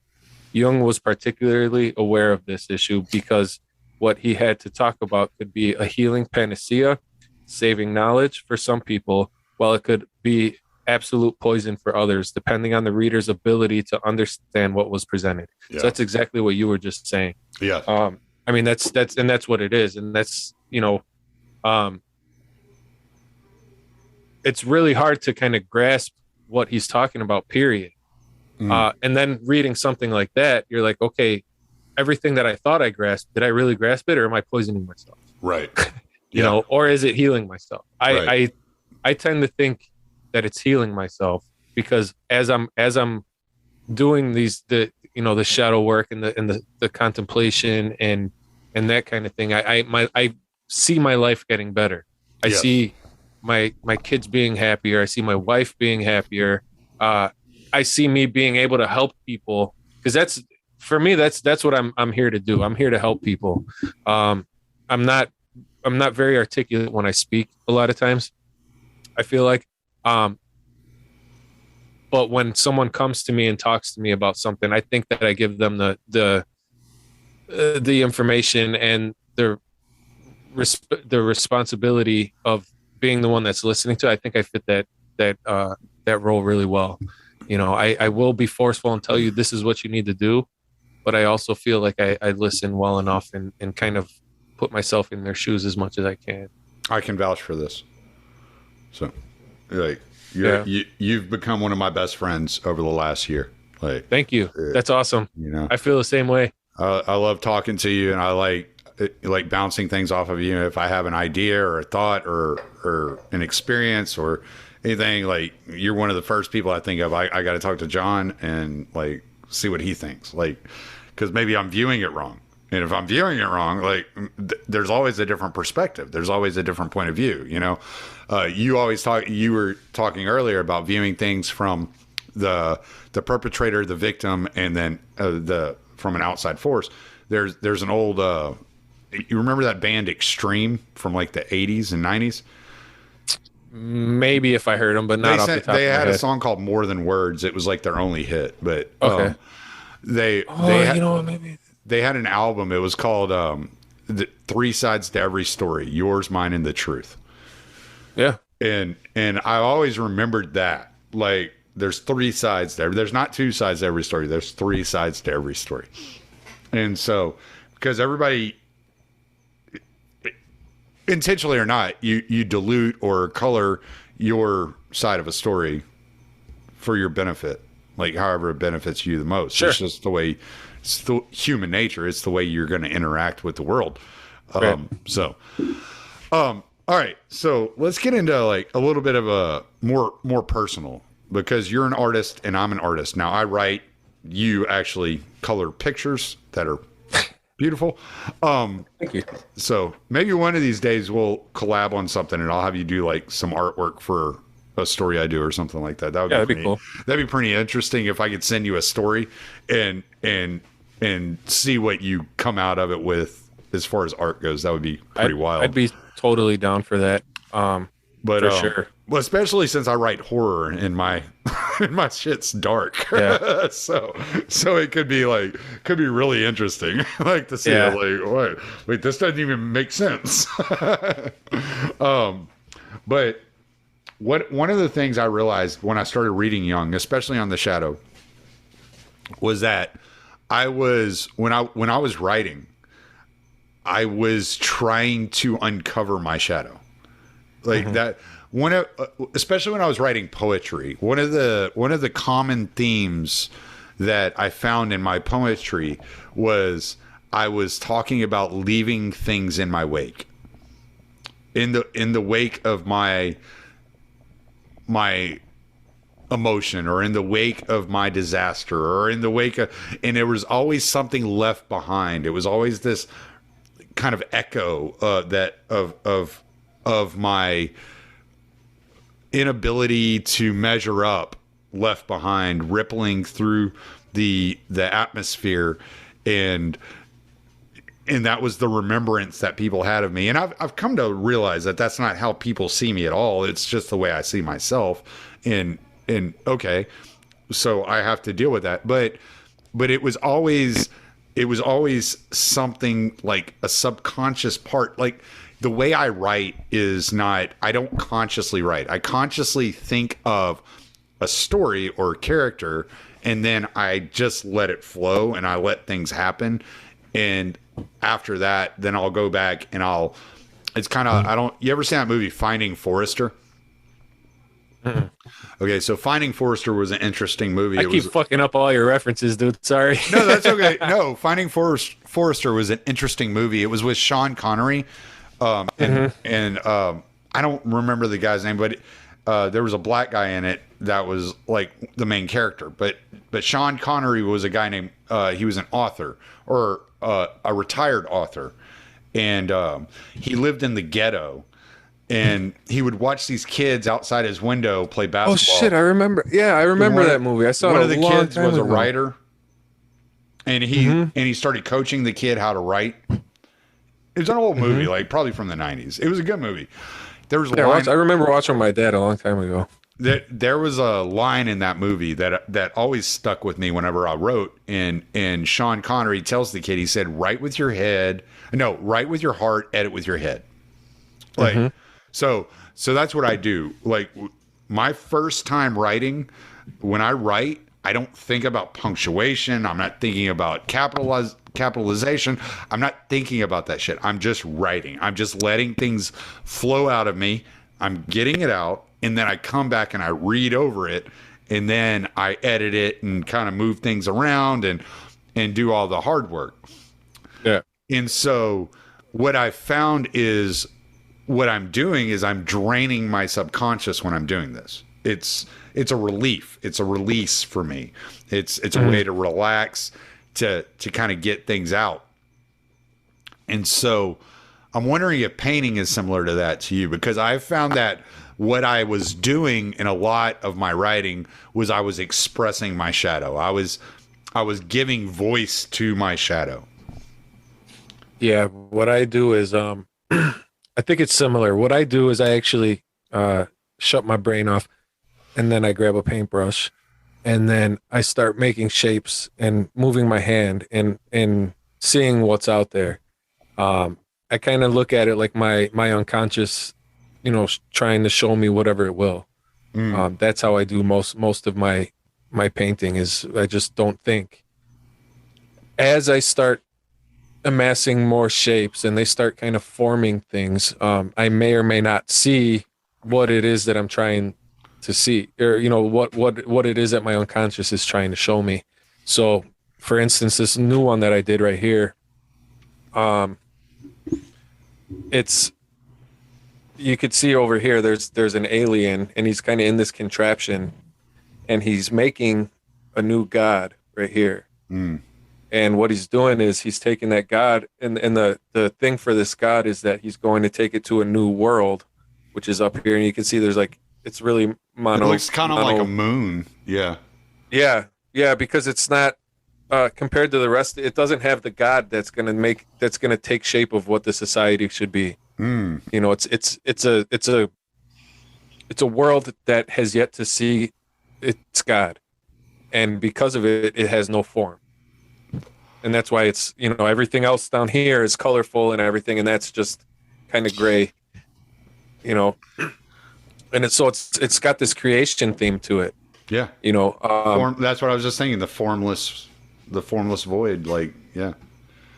Right. And I don't know if you remember, there's a group chat that we're in together. I think it was last week or the week before. I was looking for a word that meant, the creation of a new god, and it sparked this whole conversation about like, well, there's really not a word for that, and then blah blah blah, and I was like, okay, well, maybe I could make a word. Well, I ended up just calling it the birth of a new god, because there really isn't a word, and right. I'm not good enough in ancient Greek or Latin to like make my own word or whatever. But so that's what it was. Now, as far as its meaning goes, like I'm still like, I know it, but I can't verbalize it. And I think what the meaning is for me is that we're kind of along the lines of what Jung wrote in Ion, is like we're kind of getting into that age of, from Pisces to Aquarius, and that there's going to be a different set of rules that are going to be laid out for us. Now, I don't know if that's a good or a bad thing. That my inclination is to say that it's a bad thing, for us to, but we're basically shifting out of the Christian age, which is why Christians are getting kind of lambasted in so many different ways lately. And I think that's happening. So I'm not sure if what my unconscious is telling me is that there's a new god being formed for this earth that is going to create the new next 2,000 years.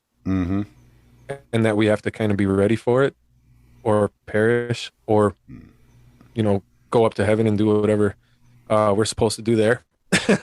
But that's what it is like, I think my stuff is more like, I think it kind of helps me tap into the collective unconscious, like where we're all at, because I'm pretty, for the most part, like I pretty much know where I'm at. Like, I don't know if I don't have it hanging, it's at the gallery, but probably like I started this painting. It's on my Instagram page. It's called Midnight Sunrise.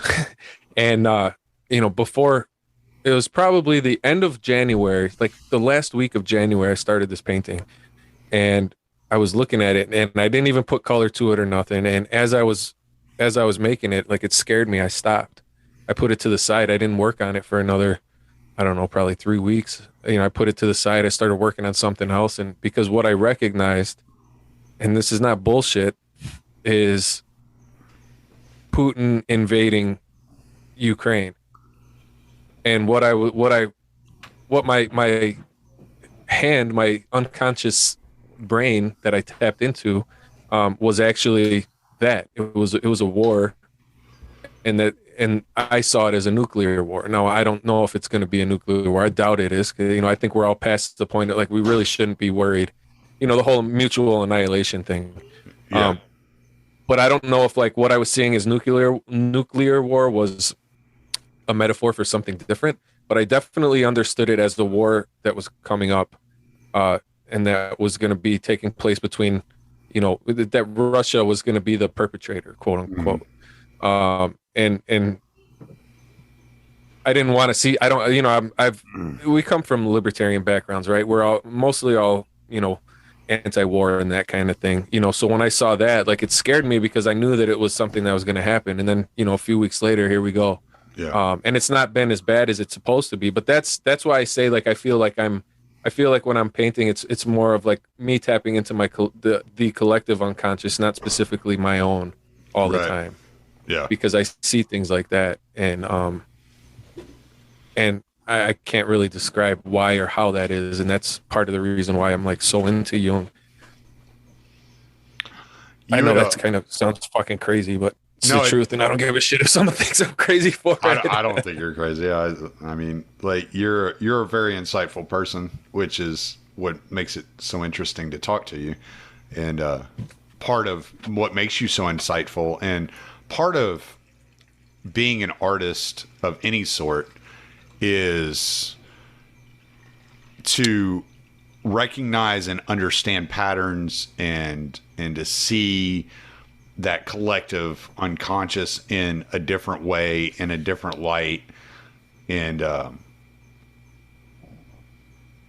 like, address it.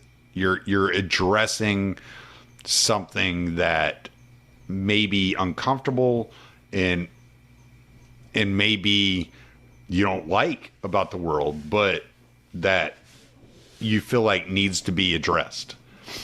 And so, yeah, because the way that the collective unconscious happens is because we don't address it. We don't address the shadow of ourselves, and then that the shadow that we don't address of ourselves now becomes the shadow of everyone else. And then what we see a lot of times is, specifically with wars and things like that, is that we have a toxic shadow, we have a toxic psyche, and it starts kind of pushing itself onto the next people.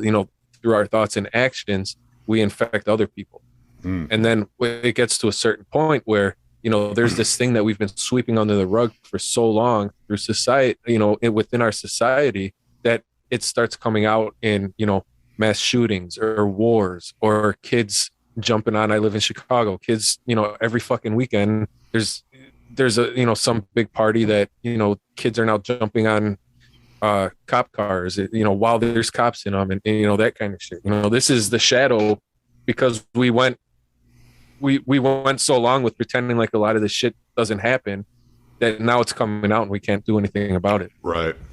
Yeah. So do you ever, well, I mean, you kind of just answered that. You feel like you're tapping more into the collective unconscious. I'm really, when I write and stuff, I'm really tapping into my own insecurities and my own vulnerabilities, my own darkness. A lot of it is kind of like my diagnosis of the world. It's a lot of my, especially my short stories, which I need to record another, because it's been a couple of weeks since I recorded one.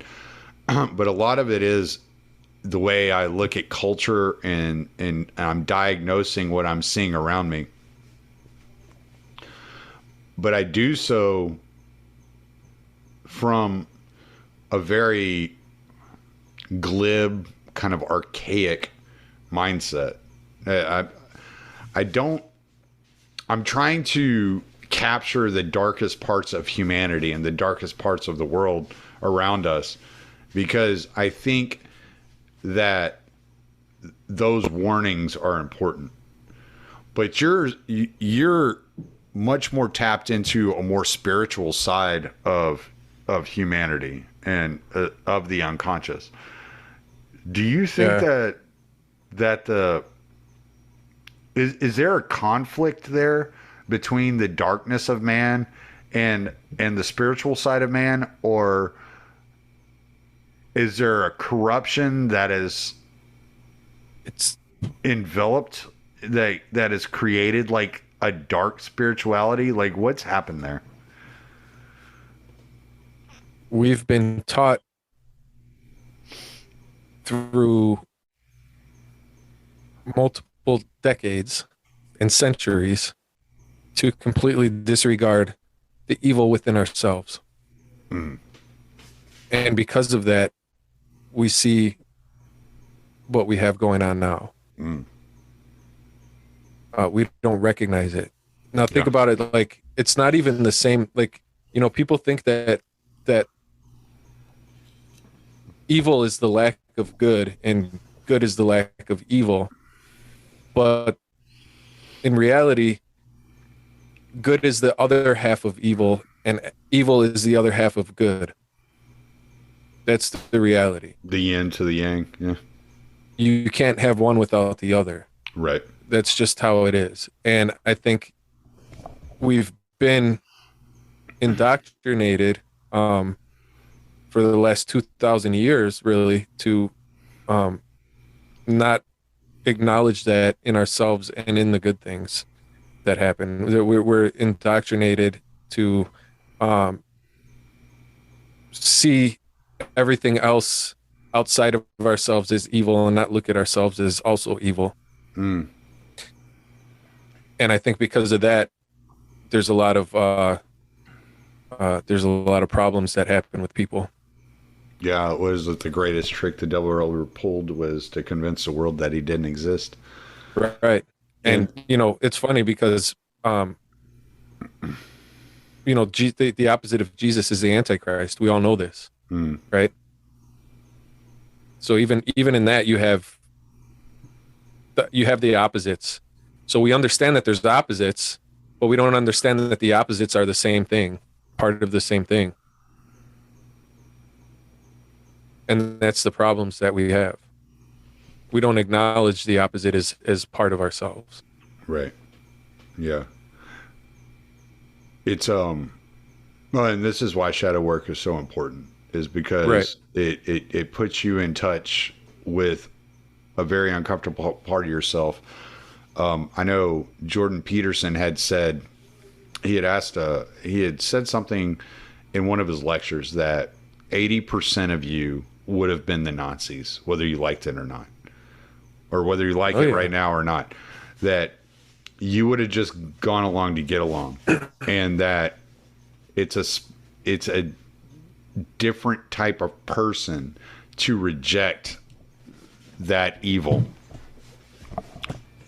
and that it's a rare type of person. And I think if you want to put yourself on the path to being an actual principled moral person that can stand up against evil and totalitarianism in that way, then you have to deal with the shadow. You have to deal with the darkest aspects of yourself. Yeah, it's like Jordan Peterson says that you need to be a monster you need to learn how to be a monster. I can't remember because it was a few years ago that I heard him say it, but it was essentially like you have to be a monster, and then once you understand that you can be a monster, then you have to put it in check. Mm. You know, you have to realize that you can do evil, that you can be evil, that you can do wrong, and you have to be able to not only to understand that you can do it, but to be able to actually do it, and then choose not to do it. Right. Being peaceful versus being harmless. Right. And that, you know, when I heard him say that, that kind of got me into, because I read a lot about like the Eastern philosophies and stuff. And there was always the thing, the saying that it's better to be a warrior in a garden than a gardener on a battlefield. And that's kind of the same thing, you know, learn how to use it, but know when to use it. Right. Yeah. And I'm going to bring up the book again because you definitely have to read it. Ordinary Men, like for sure, you have to. I would love to have you on to talk about that book because, like, I think you would get a lot out of it. I think you would see things I didn't even see in it. But one of the things I took away from that book is anybody could. I heard it said once that every man is guilty of the most extraordinary circumstances of humanity. Like any man is capable of carrying out the most grotesque crimes of humanity. And when I read Ordinary Men, I was like, oh yeah, like anybody could do that. Anybody. And it was so wild that the way that the Nazis dealt with people, that just to give a little bit of away, there were men that refused to kill Jews. So what they did is they moved them out into the forest or out into the outskirts as guards and left those within the base, within the limits of the base where they were actually doing the murdering. Left those that were willing, they just left them in. And so these people thought that those that had been moved out to guard on the perimeter were actually being disciplined, but they weren't disciplining people for not carrying out the orders. They were just trying to figure out a way to get people to carry out orders. So those that were just so disgusted by the orders that were coming down were just moved out into the perimeter. If they found somebody hiding in the woods because they didn't want to participate, they didn't say anything. They didn't discipline them. They didn't do anything to them. They just allowed everybody to think that everyone was participating. And if you weren't participating, you were getting ostracized. They never actually did anything to their own soldiers, though. And it was wild seeing that they weren't forced to do this. They were told to do it, and they were just following orders. And they were going through it on their own. And I'm like, when I read this, I was like, any person is capable of the worst atrocity of mankind. And we all have to be aware of that. And anybody who refuses that and rejects that is dangerous. They're the most dangerous. Yeah. If absolutely. you can't see that in yourself, you know. And this is like the really hard part for me, because I think of myself as a very peaceful person, and I haven't always been that way. You know, when I was younger, I was a shithead. You know, I used to get in fights all the times, and you know, I would start shit and I would end shit, and everywhere in between. You know, and like I know what I'm capable of because I've done some of it. Right. You know, but then there's other people that they just can't. And I'm not saying that I'm perfect or whatever, but like I know certain things about myself that I've not ever told anybody that they would. It doesn't shock me because I know it was me. But I guarantee you, if I told certain people certain things, they wouldn't fucking believe it. They wouldn't know what to do with themselves about that. Yeah. And I'm comfortable in saying that. I know that about myself because I have the past that would suggest that, You know, it's not a lie to say.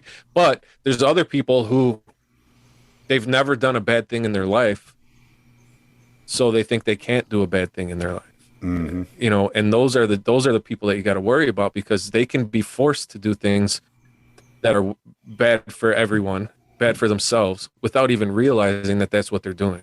Right. Yeah. And we've been seeing that a lot lately. Mm-hmm. You know. Yeah. No, we definitely have. And I think it's very important, the shadow work. And that's part of the reason I wanted to do this episode, is because the shadow work is super important. And people need to learn how to face the darkest sides of themselves without being overcome by those sides, by that side, and just turning into it. And they have to learn how to understand it, recognize it, and control it. And you cannot control it if you're not able to face it. Right. You don't know you can't fight a demon if you don't know what it looks like. Right. Yeah. And that's essentially what it is. It doesn't matter. I think I've said that to you before. I probably said it to you before, but that's the truth. You know, recognize your demons, Yeah. and then you know how to take care of them. You know, you can, you once you recognize them, you can, and I don't mean, you know, I don't necessarily mean actual demon, you know, but it could be a psychological demon. It could be just, you know, whatever. It could be a real demon for all I know. I give a shit, to be honest with you. But like, you need to recognize every one of us has a devil inside. You're damn right. Who said that? You too. Oh, that Bono guy? Yeah. Is that you too? Yeah, those faggots. Well, I don't know if they are or not, but I don't care either. But like, what I'm saying is, like, no, that's true. That's 100% true. We all have a demon inside us, a devil inside us, and most of us are not willing to recognize that fact. Right. No, and not taught to recognize that fact. Well, we just get trophies for showing up. So, you know, must have done something right. Yeah. So, I got a bunch of those right behind you. You can't. No, well, not behind you, but behind. How the hell did you do No, my that? trophies. Yeah. Yeah. But nah. Well, I think we've dug deep. You got any closing words on the shadow and shadow work and all that? I mean, none of this is easy. It's not an easy subject. It's nasty. It's dirty. It's not fun. It sucks at times. But you know, we all have to go through it. I'm still going through it. I mean, it's not fun. I still deal with it. So it's not. Yeah. It's not like you. It's not like you and I are out of the woods. You know, it's like this. And I just want to say I'm not better than anyone. No, we're all working first and foremost. We're all working on our own shit. Actually, that's part of the shadow work, is understanding, oh yeah, I'm certainly not better than you. Like, that's one of the first things you realize is, yeah, I'm probably worse than most of you. Yeah, definitely. Well, I think just about Jung in general. I think if you choose to read Jung, you need to read him paragraph by paragraph. And if you don't understand the paragraph you just read it until you do. Look at all the, you know, the notes that may be in the paragraph and that kind of thing. The more you read it like that, the easier it'll be to digest. And it's going to take a long time to read a lot of these books, because they're, you know, a lot of them are upwards of 600 pages. But even the thinner ones, you know, you should do the same thing, just little by little, just digest it that way. Yeah, so I just want to say that about reading Jung, because that's really hard to just read it through like straight like a book. What I've actually found is, you know, I have a few of his books, and I read like sections of the book that interest me, as opposed to trying to read the whole book all at once. And like really focus on understanding and learning that particular aspect of the book before I move on backwards or forwards. Right. Yeah, and when it comes to reading Jung, if you hit up on, like I've told you, I've hit points where it makes me uncomfortable. Like if you hit up there, you're going to run into those points that you get uncomfortable. Like just put it down, go read something else. Like just come back to it. It'll be there when you come back. It's not gonna. The text won't change. Nobody's gonna think you're a fucking weirdo. Like it's not for everyone, and it's not always easy to get through. It's not. It's some of it is very difficult. Not just. I said earlier he's dense. He's not a bad writer. It's actually not hard to read. Like as far as like, oh well, words make and the words sound good together, and there's like prose there that are relatable and beautiful, and that's not what we're saying. It's hard to read because of where it brings your mind, where it puts you. It puts you in a very uncomfortable place, and if you get too uncomfortable, then put it down, come back later. It'll be there. It's not going anywhere. That book will still be there. So, yeah, it's a project, man. Reading Jung's a project. It takes a lot out of a person, Yeah, big time. So, all right, man. Well, I think we've done it all. Do you wanna plug anything? Right now, I'm really kind of pushing my Instagram page. It's Seven Fingers Studio at Seven Fingers Studio on Instagram. I do have a Substack too. I've kind of taken it in a lot of different directions, so it's not really anything that I can specifically say. The last few have been about my personal life experiences, which I find people are very interested in. A lot of people tell me that they're happy to see that. So that's jonhartmann.substack.com, and that's Jon, Jon, Hartmann, HARTMANN .substack.com. And then you could find me at on Twitter, I think is the other one. I'm more of a reply guy or whatever, but if you want to follow me on Twitter, that's at spiritual_Ronin on Twitter. Yeah. Sounds good. No, I'll get links from you or from your Twitter page or something. Yeah. And I'll put it in the show notes. So cool. All right, man. This was a good one. This was fun. I think so. We came in under 2 hours too. Barely, but we did. Boom. All right. I'm gonna stop the recording. Sure. If you're gonna play scam, pick and choose, well, it's a game that was made for you to lose. It doesn't really matter how many times, it's the same old worn out stories, same old lines. They're all pointing dirty fingers in hypocrisy, bragging on their feats of mediocrity again. Never really making any kind of change, but they keep on getting re-elected, and I find that strange. And that's why I say fuck them, don't feed them, cause we don't even need them. I never celebrate the tyrants out of taking our freedoms.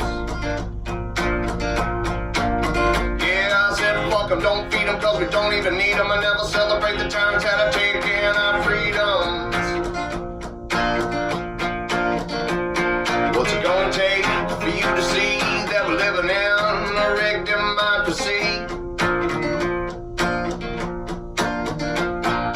People stand in line for the things that they've been choosing, paying no attention to the rights they keep on losing.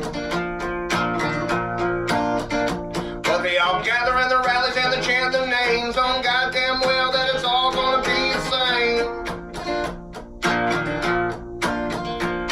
Just 4 more years of war and taxes, 4 more years of them grinding down their axes. And that's why I say fuck them, don't feed them, cause we don't even need them. I never celebrate the tyrants that are taking our freedoms. Yeah, fuck them, don't feed them, cause we don't even need them. I never celebrate the tyrants that are taking our freedoms.